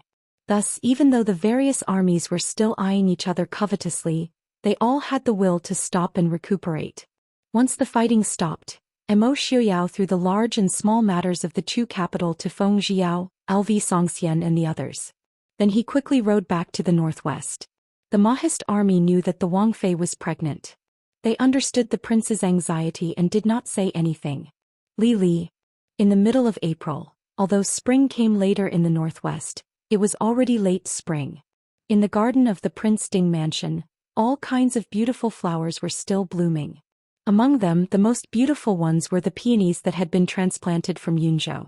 All kinds of peonies competed to be the most beautiful, making the entire garden appear elegant and luxurious. Their fragrance filled the air. Yili sat on a stone stool covered with thick cushions in the garden. She smiled as she watched Mo Xiaobao wield a small sword and focus on swinging it. Leng Junhan and Su Zhirui, who were watching from the side, also cheered. Even though Yili suspected that the two little ones didn't know what was good and bad. Under the light green cloak, his round belly was already very big.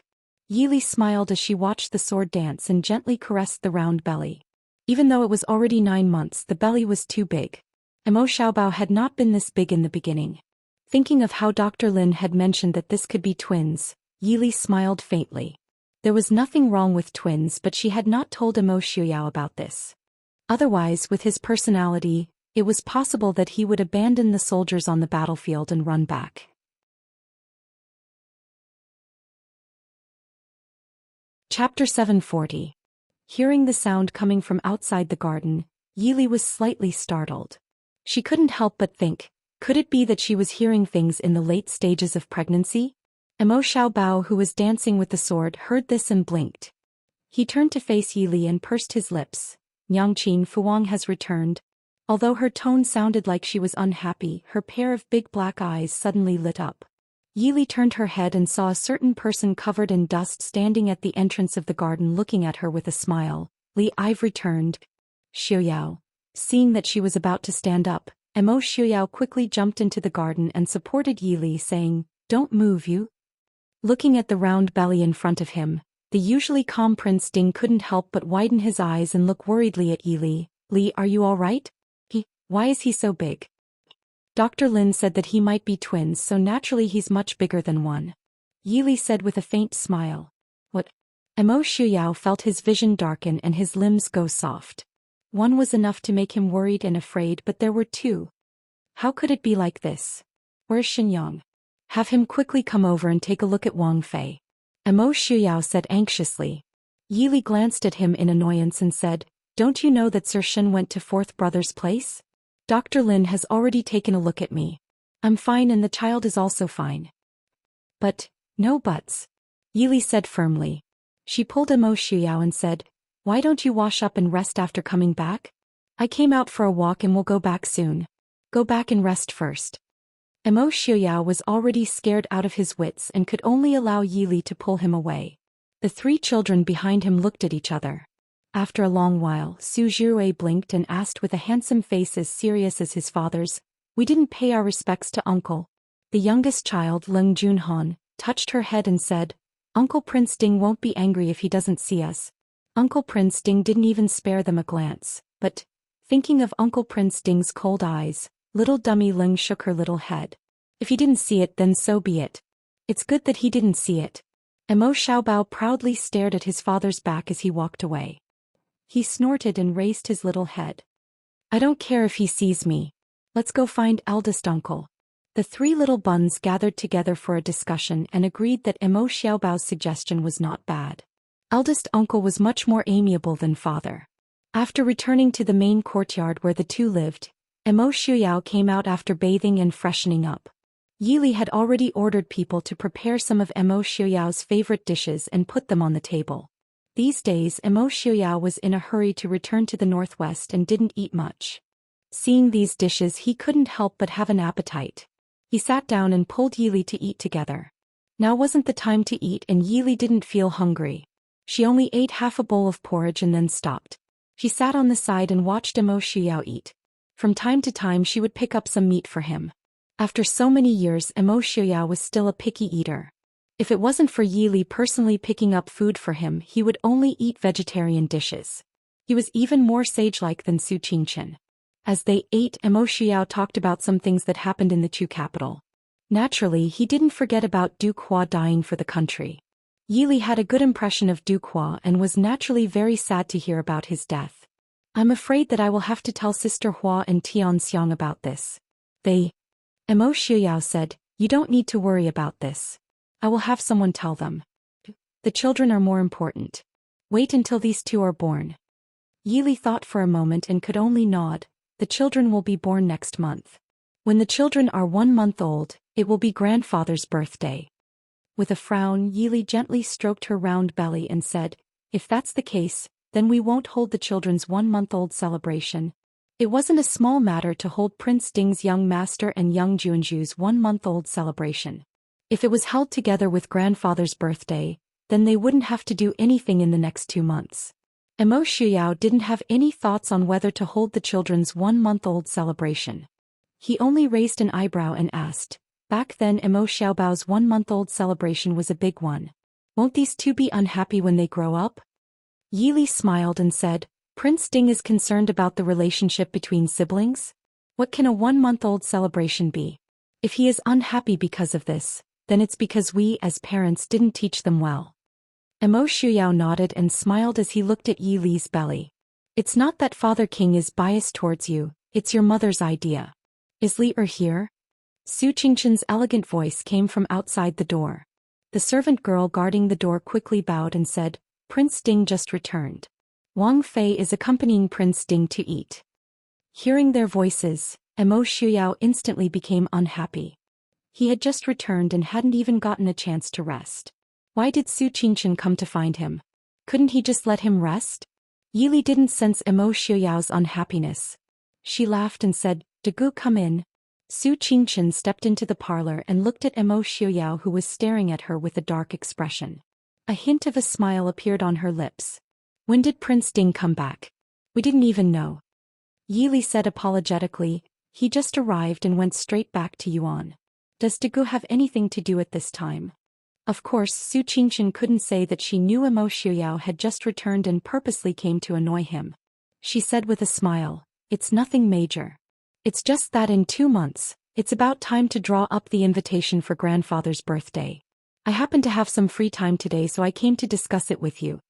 Yi Li frowned slightly and thought for a moment before saying, "The Northwest, Xiling, and the Chu capital naturally have to be invited. But the other places, Nanzhao, northern border, Xiling, and Jiangnan should be invited?" Imo Xiuyao put down his bowl and chopsticks. He raised his eyebrows and said, "Of course. Last year was such a big change. Even if we don't invite them, they will come themselves." Su Qingchen nodded and said, "I know. Also, does Prince Ding plan to host it in the Chu capital or Li City?" This was also a problem. If it was hosted in the Chu capital, it meant that Imo Xiuyao would move the Prince Ding mansion back to the Chu capital. If it was hosted in Li City, then the Chu capital would have to be reconsidered. After all, it was a capital city and it was different from the Emperor of Xiling's city. The Emperor of Xiling's city could be said to have been picked up for free. It would be best if they had it, but losing it wouldn't be a big loss. But the Chu capital was surrounded by enemies. If it was lost, it would be a huge blow to the Prince Ding mansion's reputation. Imo Xiuyao rubbed his eyebrows. He thought for a moment and asked, "Big brother, what do you think?" Su Qingchen smiled and said, "This kind of big matter is naturally decided by the prince." Imo Xiuyao rolled his eyes at him and said proudly, "I order you to say it." Su Qingchen didn't care. He shrugged and said with a smile, "Li City is still too small. If we want to build it on a large scale, it can't be completed in a day. With the prince overseeing the Chu capital, it will be a good deterrent to the people in the northern border and southern border." In other words, Su Qingchen still preferred to move the Prince Ding mansion back to the Chu capital.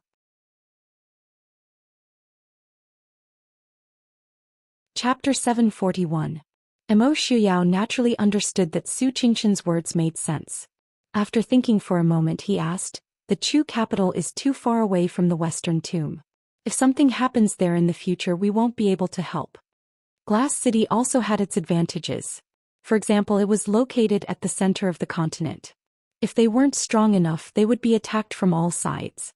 However, if they were strong enough, this place could expand in all directions. Su Qingchen said, "We can't give up on Glass City. However, we don't have a way to expand Glass City to a sufficient size in a short time. Now that the world is in chaos, it's not a good thing to waste manpower and resources." To put it bluntly, Glass City was too small. Originally, if the Prince Ding mansion only guarded this small piece of land in the northwest, there wouldn't be much to say. However, the territory under the Prince Ding mansion's control was no smaller than any other powerful country. If this continued, it would make people feel that it was too shabby. It would make the soldiers and officials feel unconfident. Because Prince Ding clearly didn't have any plans to ascend the throne, no one knew what the Prince Ding mansion would be like in the future. Su Qingchen had been handling all kinds of government affairs in Glass City for a long time. Naturally, he knew all the doubts and rumors among the officials and citizens. In the current situation, if they didn't expand Glass City, they would have to move the Prince Ding mansion back to the Chu capital. Imo Xiuyao pondered for a moment. He raised his head and said, "Mr. Qingyun's birthday banquet will still be held in Glass City. After that, I and Miss Li will temporarily be stationed in the Chu capital. But, Mr. Qingchen, you should go as well. Everything in Glass City will remain the same." Su Qingchen was a bit helpless. He smiled and said, "Since the prince has decided as a subordinate, I can only follow his orders. Does the prince plan to operate both Glass City and the Chu capital at the same time?" Imo Xiuyao nodded and said, "Right now the terrain we occupy stretches from east to west. The distance between east and west is too far. If something happens in the west, it will be too late by the time the news reaches the Chu capital. Also, after taking care of Rinqining, the Chu capital's role will be greatly reduced. When the time comes, the Western Hill and the Northern tribes will be the focus." The closest place to the Western Hill and the Northern tribes was obviously Glass City. Su Qingchen raised his eyebrows and smiled. "Prince is indeed ambitious. However, I have a question that I haven't asked, and I'm sure that many of you are already very perplexed." Imo Xiuyao raised his eyebrows and looked at Su Qingchen with a smile. "Prince, have you never thought of ascending the throne?" Su Qingchen asked, "If it was in the past, I wouldn't be surprised if the prince didn't care about the Prince Ding mansion in the northwest. But now, the Prince Ding mansion covers thousands of miles from east to west. Why did the prince? This question indeed puzzled many people.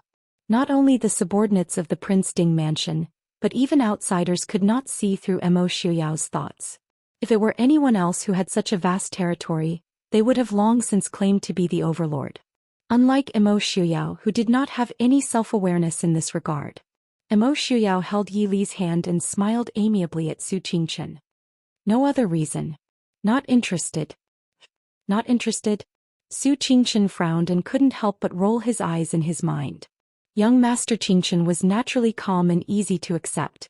If it were anyone else such as Feng Zhiyao and the others, they would probably pounce on Mo Xiuyao and shake him by the collar.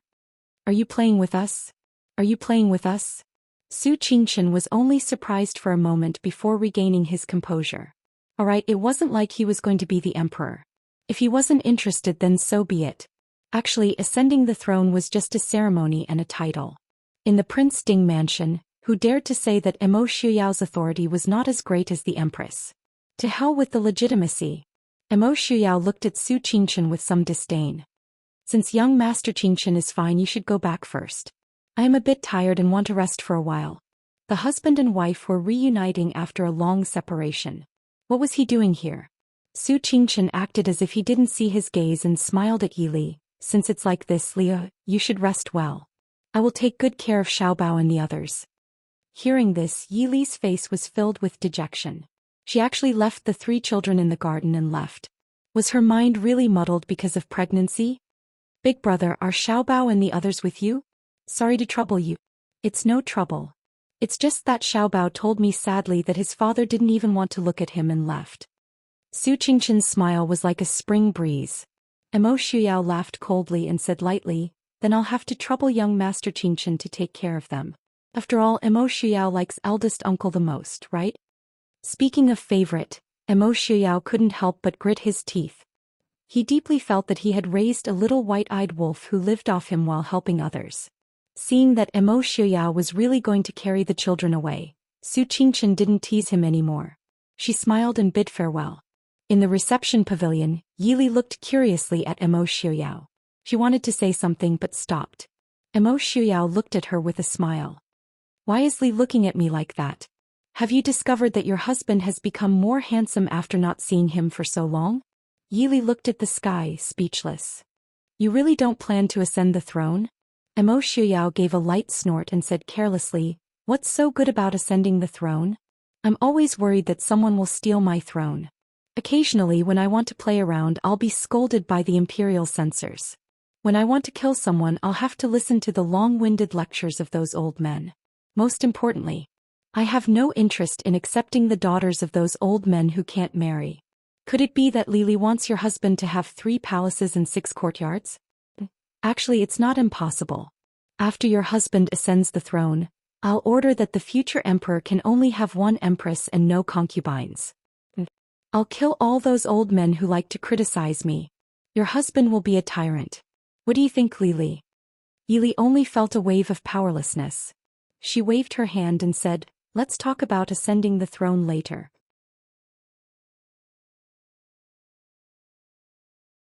Chapter 742. In less than a month, the news of the Mahist army occupying the Chu capital had spread throughout the great rivers North and South Pass. In an instant, all the nobles who had been scheming against each other had calmed down. In a short span of less than 10 years, Prince Ding's residence had actually changed from being suppressed by Mo Jingqi to a behemoth that could compete with anyone under their eyes. Many people regretted that they didn't take advantage of the Prince Ding mansion's weakest moment to stab them a few times. Now they had an unpredictable and powerful enemy. However, looking at the Mahist army soldiers guarding the city like wolves and tigers, the people who were ready to make a move couldn't help but retract their steps. It was true that the desire to destroy the Mahist army was strong, but everyone knew that the hunter would shoot the bird that sticks out. If they couldn't help but make a move and fight to the death with the Prince Ding mansion, it would only benefit others. While the people in power of each country had their own thoughts and plans, the Prince Ding mansion in Glass City was in chaos. The usually quiet and warm main courtyard was in a clamor. There were a few people sitting or standing in the parlor, all of them looking restless. There were also many people standing in the courtyard outside the parlor, waiting anxiously. If one had been in the Prince Ding mansion for a long time, they would definitely remember that this scene had played out once 7 years ago. That's right, today was the day that the Prince Ding mansion's new member was going to be born. In the parlor, Mo Shuyao sat on the main seat with a calm expression. However, if one looked carefully, they would find that his body was already stiff. If it wasn't for him trying his best to control himself, he might have already rushed into the room. Although he had already experienced it a few years ago when he gave birth to Mo Xiaobao, it was because he had experienced it that he felt even more terrified. Furthermore, when she gave birth to Mo Xiaobao, there was only one. This time there were two. Everyone in the parlor had the same goal of distancing themselves from Mo Shuyao. Even the mischievous Mo Shuyao, who usually made his father uncomfortable, tactfully distanced himself from Mo Shuyao and lay in Mr. Qingyun's arms.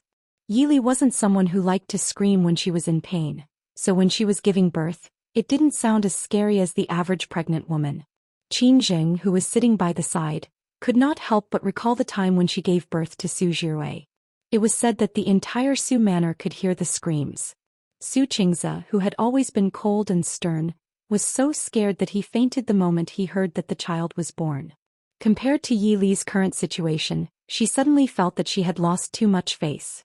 Mo Xiaobao stared at the maidservants carrying water in and out from time to time. He leaned into Master Qingyun's arms worriedly and his dark eyes were filled with fear.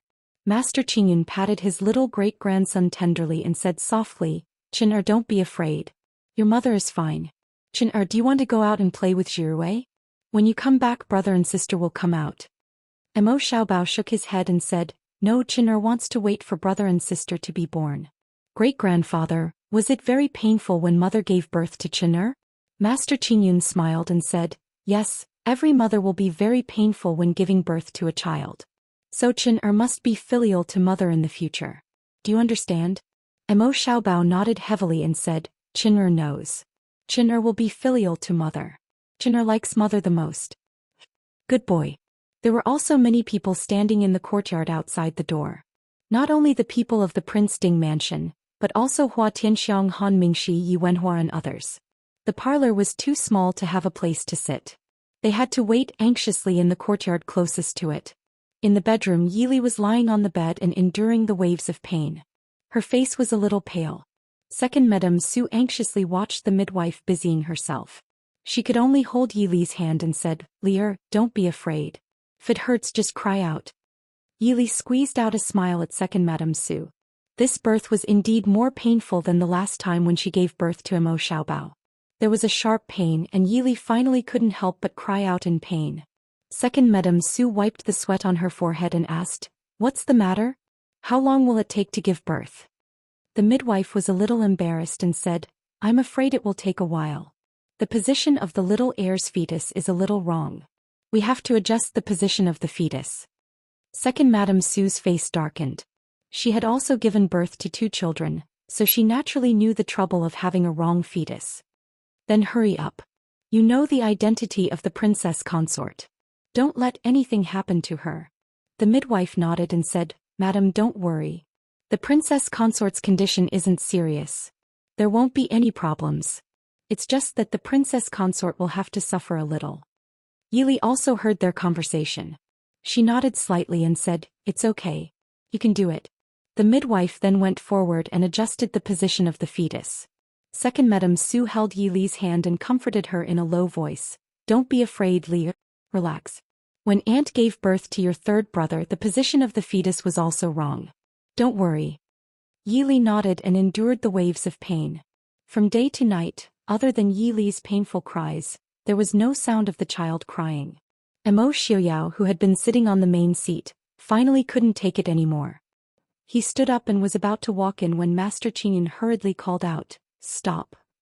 Mo Xiuyao paused and continued to walk forward. Master Qingyun said in a low voice, "If it's for Lier, don't go in for a long time. If you go in, will the midwives still dare to move?" These words weren't false. Mo Xiuyao's pressure right now, not to mention the midwives, even the people sitting in the parlor couldn't take it. Qin Zheng had already held Mo Xiaobao's hand and waited outside the door. He was afraid that if Emo Xiuyao went in, the midwives would panic even more. It wasn't rare to make a mistake in the chaos. Emo Xiuyao's cold air kept blowing out. He turned back to look at Master Qingyun. After a while he finally turned back and sat down in his original position. But that sharp gaze didn't make people doubt that he wanted to blow open the closed door with one palm. Everyone waited until dawn before the first sound of a baby crying came from the room. The originally solemn and worried crowd seemed to wake up in an instant and stood up one after another. Emo Xiaobao also ran in from outside. "Mimi, I heard Mimi's voice."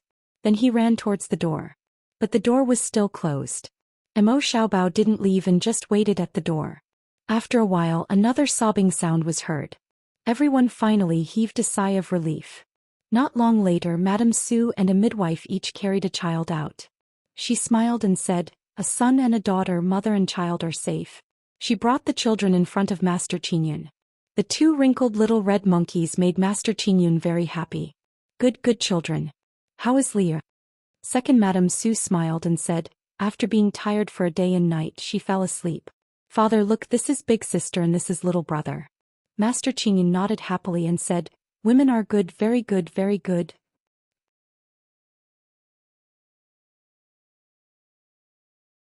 Chapter 743.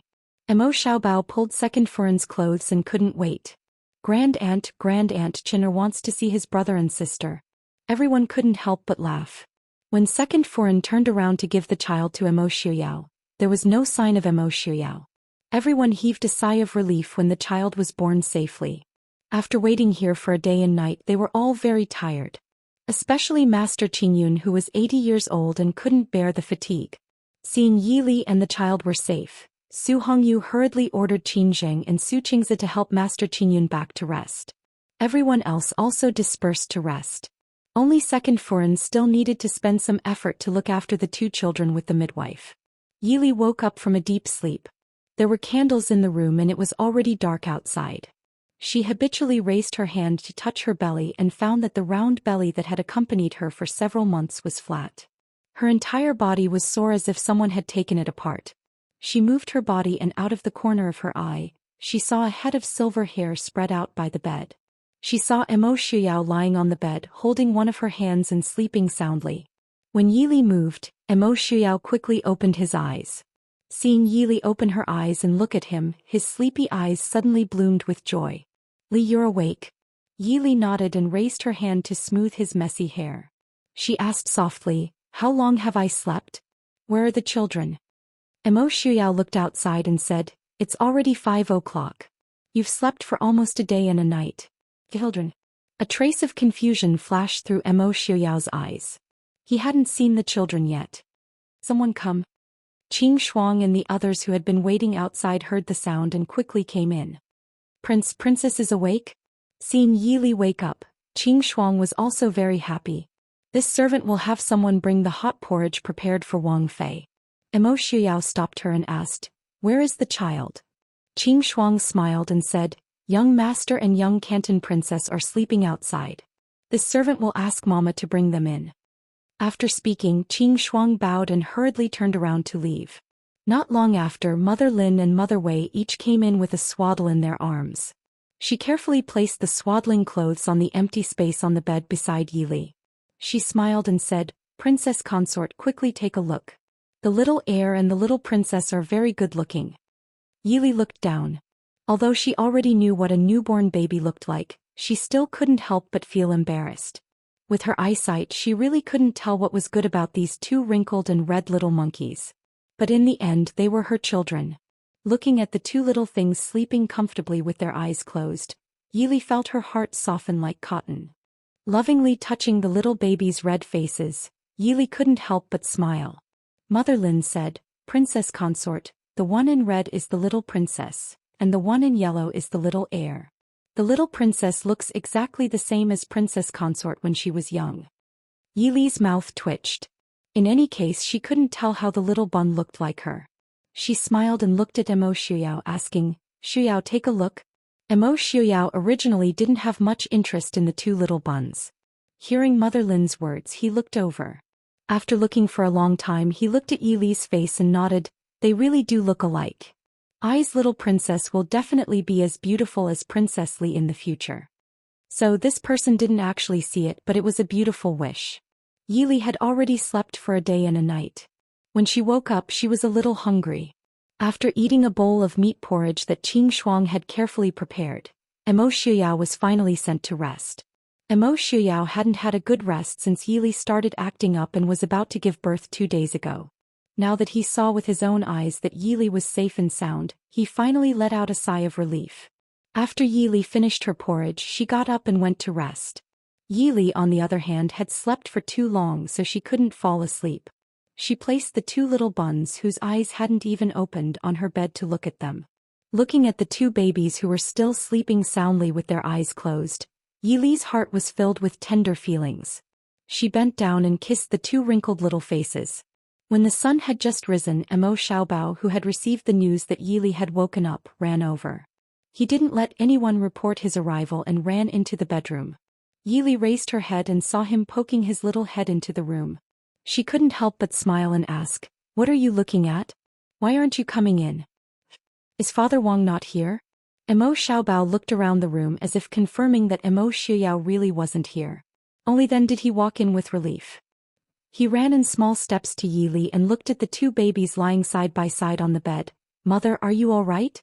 Yi Li lightly smiled and rubbed her son's little head. She smiled and said, "Mother is fine, so I came to see little sister and little brother." Emo Xiaobao climbed onto the bed and knelt on the bed to look at the 2 little buns. He stretched out his little hand and curiously poked at them, asking, "Little sister and little brother, why do they look like wrinkled little monkeys? They don't look good at all." Yi Li quickly grabbed his mischievous little hand and said with a smile, "After a few days, they will become white and chubby babies. Xiaobao also looked like this when he was just born." What? Emo Xiaobao was puzzled, but there was also a little disdain and disbelief. How could he be so wrinkled and ugly? Aunt clearly said that he was a white and chubby baby when he was born. But, looking at his sleeping and well-behaved little brother and sister, they actually weren't that ugly. Emo Xiaobao nodded heavily in his heart. Even if his little brother and sister were a little ugly, he would still love them very much and treat them very well. He treated them even better than Xiao Daileng and Su Zhiwei. "What are you thinking about?" Looking at Emo Xiaobao nodding and shaking his head with a thoughtful expression, Yi Li raised her hand to touch his little head. Emo Xiaobao smiled and said, "Mother, Xiaobao will love little brother and sister very much." Yi Li smiled and said, "Mother knows that Xiaobao will be a good older brother." The last time Yi Li gave birth to Emo Xiaobao, she didn't have a full month of confinement like other people. In her previous life, it wasn't uncommon for many women to run around after a week after giving birth. As for the Westerners, there was no such thing as a full month of confinement. Yi Li naturally didn't have the patience to have a full month of confinement. Not to mention other things, there were too many things to do in these few months. But even so, Yi Li was still forced to lie in bed by Su Erfuren and 2 mamas for half a month before she was allowed to move freely. At the end of May, the Prince Ding mansion sent out invitations to the powerful and famous people of the surrounding countries, inviting them to Sir Qingyun's 80th birthday at the end of June. At the same time as the invitations, there was another piece of news. Princess Ding gave birth to a pair of twins in May, 1 boy and 1 girl. The Prince Ding mansion had a new addition. The news of Yi Li's pregnancy was originally only spread among the generals under the command of the Prince Ding mansion, but it had never been announced to the outside world. Although outsiders were curious as to why the Wang Fei who always went in and out with Prince Ding didn't participate in the Battle of Chujing this time. But many people only thought that the Wang Fei stayed behind to guard the northwest and didn't pay much attention. Now that the news came out, it made people envious and jealous of Prince Ding. He had just taken over the 2 imperial cities of Xiling Dechu State, and the Wang Fei immediately gave birth to a pair of twins. It was as if the heavens had blessed Emo Shuyao with all the good luck.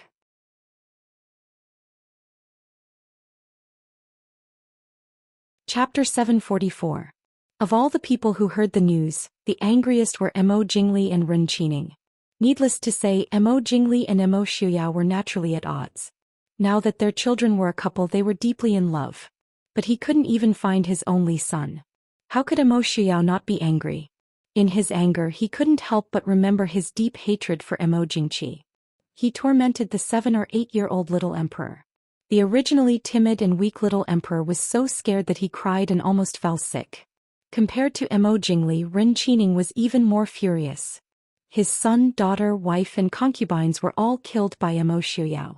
This kind of killing was no different from exterminating his entire family. Just like that, he had even stirred up a conflict between factions in the northern region that was not harmonious to begin with. How could Ren Qining not hate Mo Shuyao to the core? Seeing the red invitation aimed at the golden auspicious cloud, Ren Qining was so angry that he almost spat out blood. Mo Shuyao. Mo Shuyao. In the study, seeing Ren Qining's ferocious expression, his trusted aides were so scared that they didn't dare to speak. After a long time, seeing Ren Qining slowly calm down, someone came forward and asked carefully, "Young master, this invitation, are we going?" Ren Qining smiled coldly, holding the invitation tightly in his hand, as if he was holding Mo Shuyao himself. "Go, why wouldn't we go? Not only I, the northern tribes, southern Zhao and western Tum are all going. If we don't go, won't people look down on us?" The advisor was shocked and asked worriedly, "Could it be that Mo Shuyao is holding a banquet at Hongmen this time?" Ren Qining glanced at his subordinate and snorted, "Banquet at Hongmen, no matter how capable Mo Shuyao is, he doesn't have the ability to trap so many people in Glass City and kill them. I just want to probe the thoughts of the rulers of each country. It just so happens that I also want to meet Yilu Yi and Lei Jinting." Hearing his words, everyone heaved a sigh of relief. Soon someone else raised a question. "If young master were to go personally, I'm afraid he would have to bring along a madam." But no. It was indeed inappropriate for the ruler of a country to go on a diplomatic mission without his female companions. What's more, there were some occasions where women played an irreplaceable role. Especially in the Prince Ding mansion when there was a Princess Ding who held real power, the distinguished guests from various countries who attended the birthday banquet would inevitably bring their women along. However, the problem now was that all the women of the northern region's royal family had been killed. Not a single one of them was left. And now the thing that gave Ren Qining a headache was also the harem. Previously, Ren Qining had married the princess of the northern region tribe as his first wife, and then he had taken in several concubines. Most of them were women from the Central Plains, which was naturally in line with the thoughts of the Central Plains officials around Ren Qining. After all, they had always regarded themselves as the legitimate descendants of the Central Plains. Although they had no choice but to borrow the power of the northern region to restore their country, they still hoped that the next emperor would be of pure Central Plains blood. So when the queen and her children were killed, these Central Plains people couldn't deny that they were secretly happy.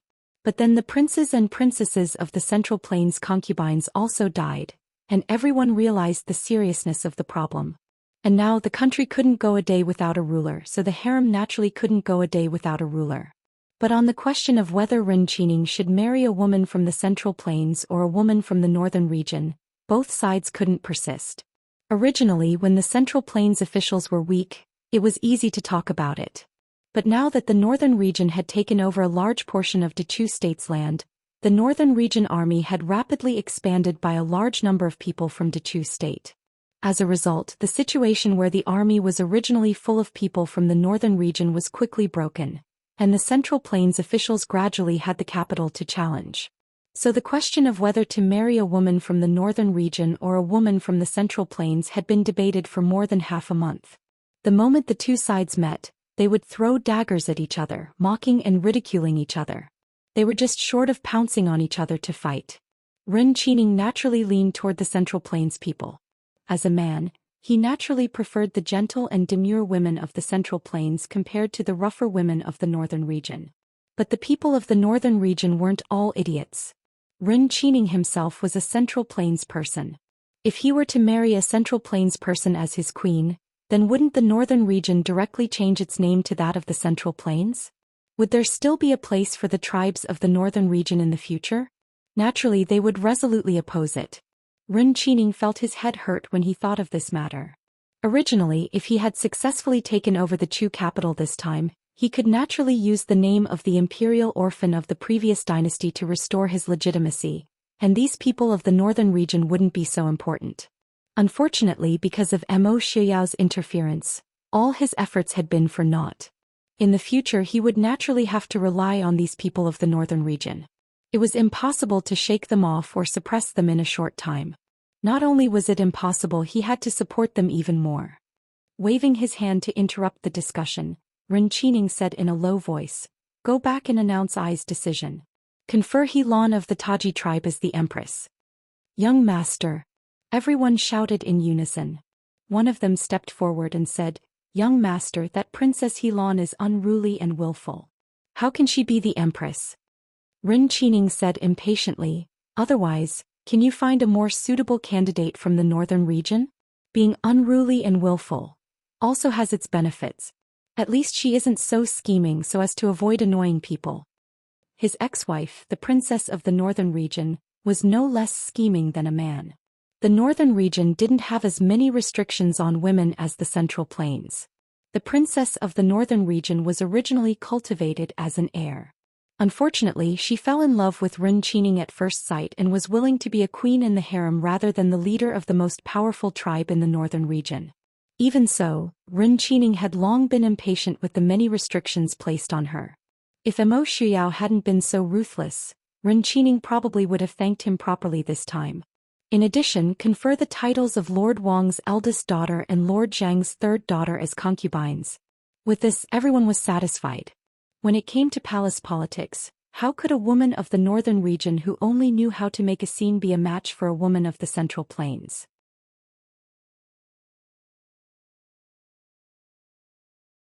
Chapter 745. Northwest Glass City. 6 or 7 years ago, it was just an inconspicuous city in the northwest of Dechu State. However, because Prince Ding's residence was located here, it had developed into a place that connected the various countries in the western region to the Central Plains in just a few years. At the same time, it had also become one of the most prosperous cities in the surrounding countries. And now it was connected to the westernmost Xiling Imperial City and the Chu capital Chongqing City in the east. At this point, the east-west trade route that Prince Ding's residence had painstakingly managed for several years was finally declared complete. Glass City was destined to become a transfer point between the two sides. It was more prosperous than the west. It was only the middle of the 6th month, but there were even more people coming to Glass City. Not only were there rich merchants, noble families and refined scholars, but there were also people in power and royalty from various countries. Suddenly, Glass City could be said to be a gathering of heroes. Originally, even though Master Qingyun was famous, if it was just his birthday, there wouldn't be so many people coming. However, when Master Qingyun was Princess Ding's grandfather and the Su family members all held important positions in the Prince Ding mansion, everything changed. Moreover, there were also the two major events of Prince Ding's recent acquisition of 2 capital cities and the birth of a son.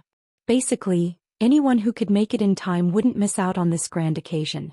In the Prince Ding mansion in the city, Master Qingyun and Suja were sitting under a shady tree and playing chess. No matter how noisy it was outside, it wouldn't reach them. As he thought about the game in front of him, Suja smiled and said, "Glass City can be said to be a gathering of heroes. Master Qingyun is so lucky."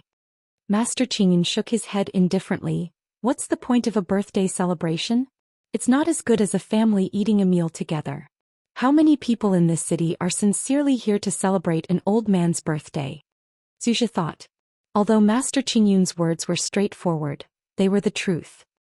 He smiled faintly and said, "In any case, it's the children and grandchildren's filial piety.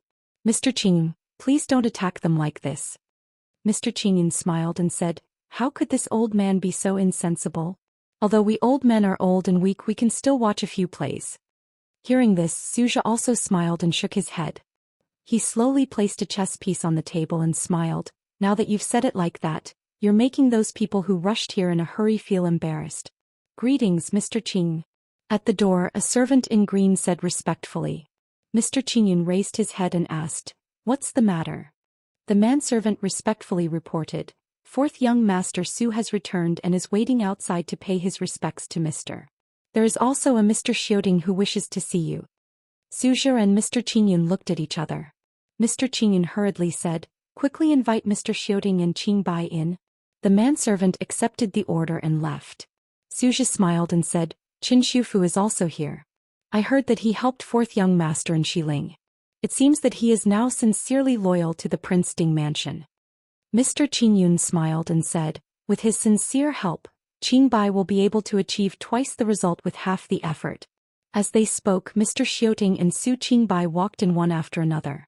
Su Qingbai walked in front of Mr. Qingyun and respectfully knelt down. Grandson greets grandfather. I haven't been able to serve grandfather for a long time.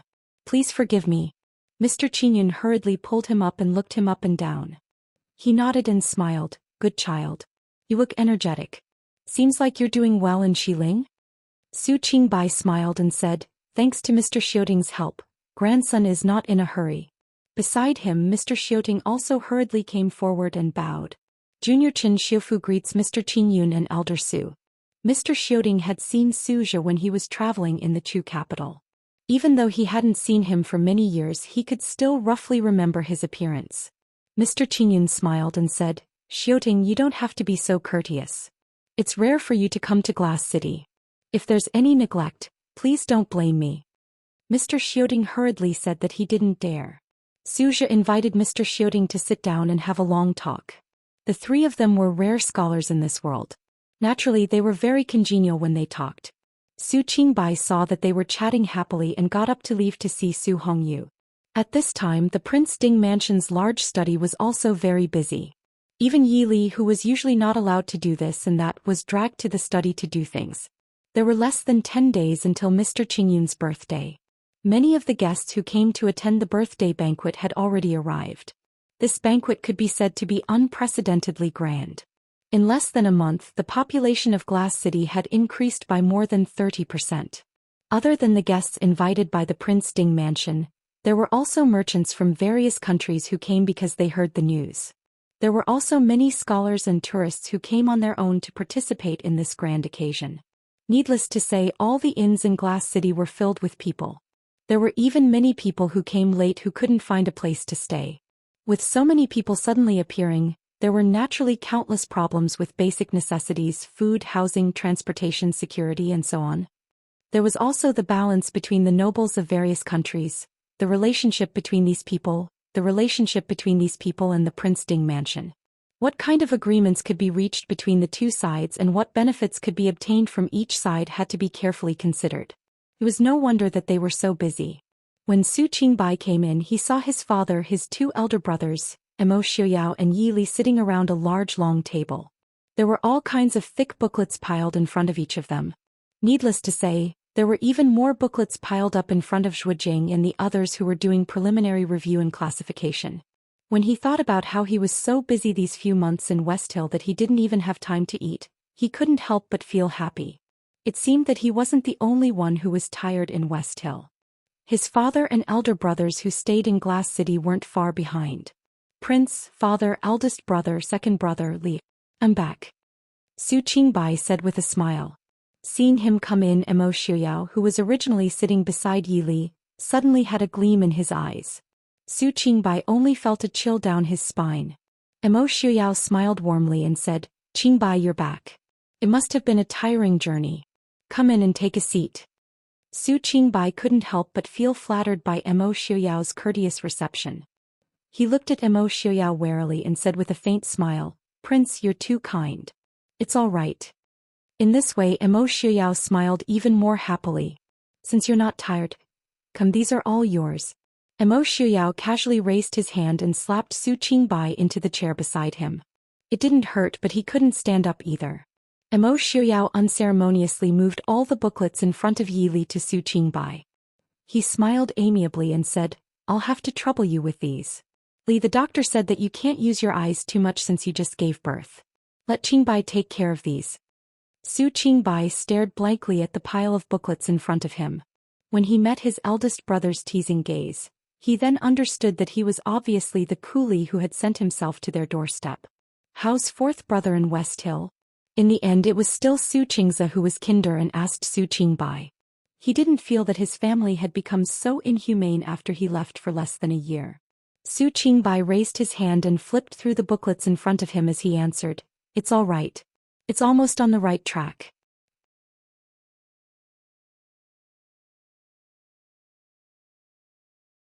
Chapter 746.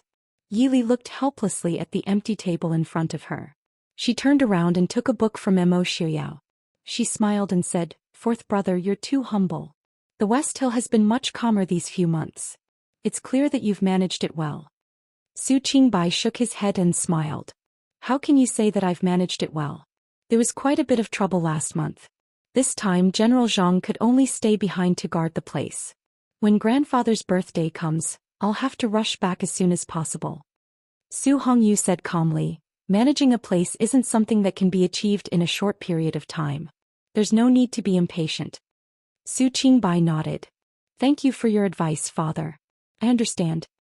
He was indeed impatient. He was too young. He had become a governor before the age of 25.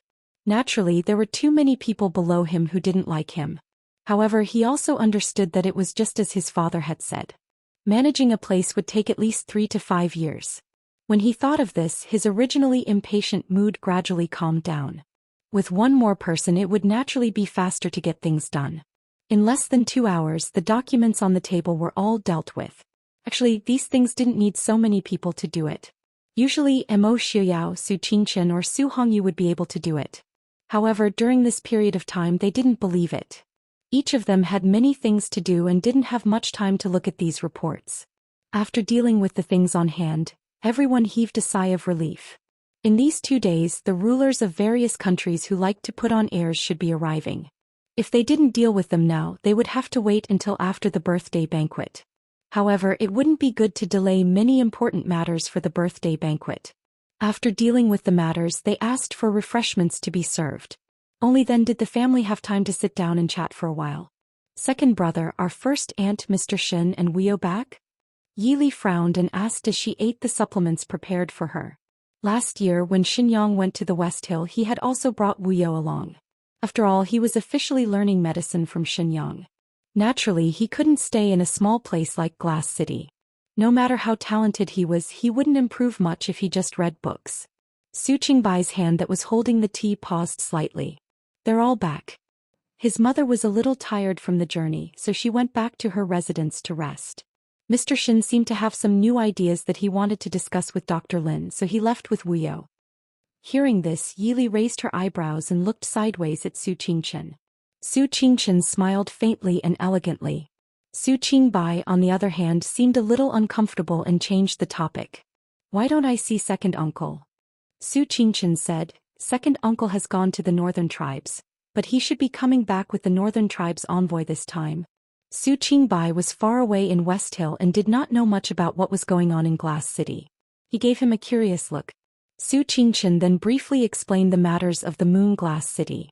After listening, Su Qingbai could not help but sigh. Actually, he was far away in the Western Tomb and could already be considered stable. In that case, after fighting for a year, we should be able to settle down for a while, right? Su Qingchen smiled faintly and said, who knows? But other than the confrontation with the northern tribes, the Mahist army should be able to settle down for a while. What plans does the prince have? In this year, the Mahist army had displayed their strength to the surrounding powers with a near total victory.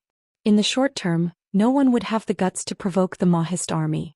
However, they had to guard against the possibility of all these people ganging up against the Mahist army. Mo Xiuyao leaned against the back of the chair and said lazily, rest and build up strength. I'm not in a hurry. As long as they don't want to fight, they can rest first. At the same time, the Mahist army's strength is still a little lacking compared to the northern tribes in West Hill. It's a good chance to raise an army. Anyway, he did not want to be the emperor and was not in a hurry to fight for territory. He also did not have to worry about fighting for the throne. But as long as he swallowed the territory, no one would be able to make him spit it out. Therefore, compared to the rulers of the surrounding countries, Mo Xiuyao was the most relaxed and comfortable. The king of the northern tribes was already old. The brothers Yelu Yi and Yelu Hong had been fighting openly and covertly for more than 10 years. No one knew what the outcome would be. Ren Qining of the northern region seemed to have a monopoly on power, but the conflict between the people of the northern region and the people of the central plains would erupt sooner or later. Lei Zhenting of West Hill and the Emperor of Xiling had almost openly fallen out with each other. Lei Zhenting, who originally had the upper hand, was greatly weakened after Mo Xiuyao's bloodbath. He was on the same level as the Emperor of Xiling. In the end, who would win would depend on whose methods were better. As for Mo Jingli, who lived in Jiangnan, and Princess Anqi of Nanzhao, Emo Shuyao did not take them seriously for the time being. What if they still want to fight? Su Qingchen asked. Emo Shuyao raised his eyebrows. If they want to fight, then fight. Do you think I will be afraid of them? Hearing this, Su Qingchen could not help but smile. Of course, if they wanted to fight, who would the Mahist army be afraid of? Reporting to the prince's consort, the king of the northern region has arrived. Qin Feng came in and reported from outside the door. Emo Shuyao was somewhat surprised. Whether it was the distance or the friendship between the two families, Ren Qining should not have been the first to arrive. Originally, even he thought that the first to arrive would be either Lei Zhenting or the Emperor of Xiling. After a moment of surprise, Emo Shuyao pulled Yi Li to stand up and said with a smile, whether or not he is legitimate, he is still the ruler of a country. Li, come with me to welcome him personally. Since they had come in the name of a birthday celebration, these people naturally had to come to the Prince Ding mansion to greet Master Qingyun. As the masters of the Prince Ding mansion, Yi Li and Emo Shuyao did not come out to greet them. Yi Li looked at Emo Shuyao with a faint smile and said, I'll go with Big Brother. Are you sure the king of the northern region won't draw his sword and cut you down? After killing his entire family, it was too much to ask for someone to greet him with a smile. Yi Li could imagine what expression Emo Shuyao would have if he personally went to greet Ren Qining. Emo Shuyao did not mind and smiled. Why would he? Since he's here, it means that he can definitely endure it. Also, do you think I will be afraid of him if he draws his sword? Although it's not good to kill the king of the northern region, if he attacked first, I won't have any qualms about it. Yi Li could not win against him in an argument, so she could only be dragged to greet Ren Qining. That's right, he was very excited. Even the people around them could clearly feel that Prince Ding was very enthusiastic about greeting the king of the northern region. At the entrance of the Prince Ding mansion, 2 rows of guards dressed in black stood in an orderly manner. They looked solemn as they guarded the entrance of the mansion. At the same time, they also turned a blind eye to the annoying scene in front of them, as if they did not see anything. Ren Qining, who had just arrived, was wearing the unique royal clothing of the northern region. His expression was twisted as he stared at the white-clothed, white-haired and smiling handsome man standing at the entrance. Although he looked like a typical person from the Central Plains, Ren Qining did not look strange at all when he wore the clothing of the northern region's nomads. Instead, he looked more boorish and heroic than when he wore the clothing of the Central Plains.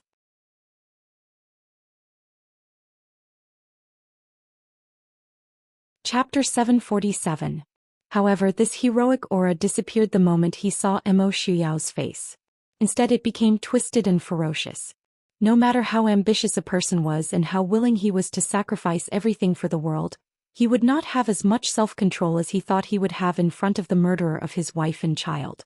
Especially when the murderer was smiling happily at him. Emo Shuyao did not care what Ren Qining thought.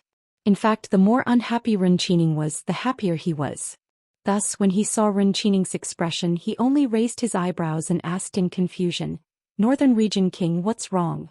I haven't seen you for 1 or 2 years and your temperament has changed a lot. Is there something wrong with my Prince Ding mansion? Ren Qining gritted his teeth and said in a deep voice, Prince Ding, you must be joking. I am just a bit tired from the journey. I see. Emo Shuyao smiled and said, I was not thoughtful enough. Since that's the case, why don't Northern Region King rest at the inn first? Shall I hold a welcoming dinner for the Duke of Beijing tonight? No need. I will greet Mr. Qingyun first as a courtesy, Ren Qining said. Northern Region King, don't worry. Grandfather will understand. Understand what? Do the people of the Northern Region not know etiquette? Prince Ding, is this the famous Princess Ding? Seeing Ren Qining's expression become uglier and uglier, a beautiful woman beside Ren Qining asked. Emo Shuyao seemed to have only just noticed the 2 women beside Ren Qining. They were both quite beautiful. One of the women in blue looked delicate and gentle. She was clearly a woman from the Central Plains. The beautiful woman who spoke didn't have the usual jade-white complexion of the Central Plains women. Instead, she had a healthy wheat complexion. Although she was beautiful and had an arrogant aura, she did not look arrogant. Yi Li took a step forward and said with a smile, I don't deserve to be called famous, but I am Yi Li, may I know who this is? Ren Qining said, This is Ai's queen, He Lan. This is imperial concubine Yun. Yi Li smiled in her heart. Ren Qining's action was quite fast. In just a few months he had made up for all the wives and concubines. But he didn't forget to bring his concubines when he went out with his wife. The conflict between the natives of the northern region and the people of the Central Plains must have been very serious. Without looking at the woman in blue, Yili smiled at the gorgeous Queen Helan and said, "The Queen's presence in Glass City brings light to the Prince Ding mansion. Northern Region King Princess Consort, please come in." Queen Helan looked at Yili and said with a smile, "Although I don't understand what you're saying, I know you're praising me. Princess Ding, I like you very much." Yili couldn't help but smile and say, "Thank you, Queen, for your kindness. Please come in." Queen Helan was not polite. She walked up to Yili and wanted to take Yili's hand. Emo Xiuyao, who was standing to the side, frowned slightly and raised his hand to block Helan's hand. Queen Helan rolled her eyes and raised her hand to hit Emo Xiuyao. A slender hand reached out and grabbed her wrist. Yili looked at her with a smile and said, "Queen Helan, our prince has never liked to fight with women. Let this consort play with you." Queen Helan's eyes lit up and she said with a smile, "Okay." Breaking free from Yili's grip on her wrist, Helan pulled out a colorful whip and said to Yili with a smile, "I heard that the princess of the Prince Ding mansion is very good when I was in the northern region, and I wanted to fight with you. I'm going to start now." After saying that, she raised her arm and waved the whip at Yili. Yili smiled faintly. Her figure moved nimbly and she pulled out a long sword from Qin Feng's hand. With a wave of sword light, the two people fought. Helan. Queen Helan's sudden appearance was obviously out of Ren Qining's expectation. Her face darkened and she shouted in a deep voice. Emo Xiuyao didn't care. He looked calmly at the two people who were fighting and said with a smile, "Northern Region King, you don't have to care. It's just a casual fight. Li has always had a sense of propriety. She won't hurt Queen Helan." Emo Xiuyao's words were definitely not mocking Ren Qining. Everyone present could see that although Queen Helan's martial arts were good, she was still far inferior to Yili, who had fought on the battlefield.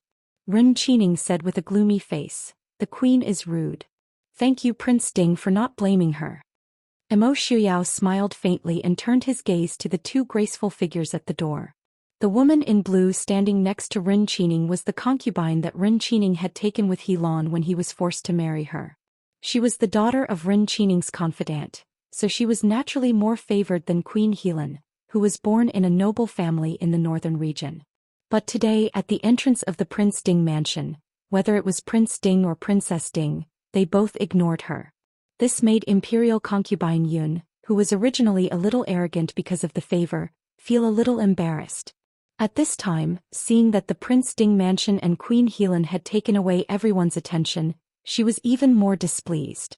She couldn't help but whisper, "Didn't you say that Princess Ding was born in a scholarly family? Why didn't you invite the guests in and instead fight with them at the door?"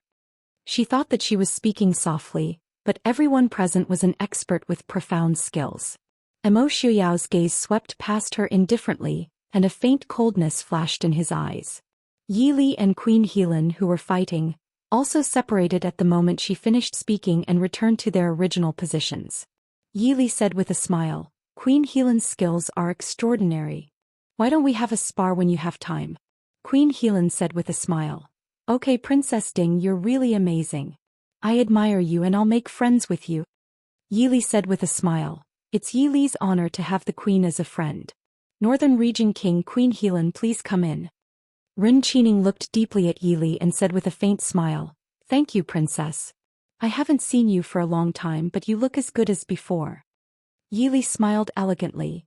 "Northern Region King is too kind." You're tuning in to the Biao's Wuxiao Chronicles YouTube channel. Don't forget to subscribe and join us on this journey to catch the most captivating stories.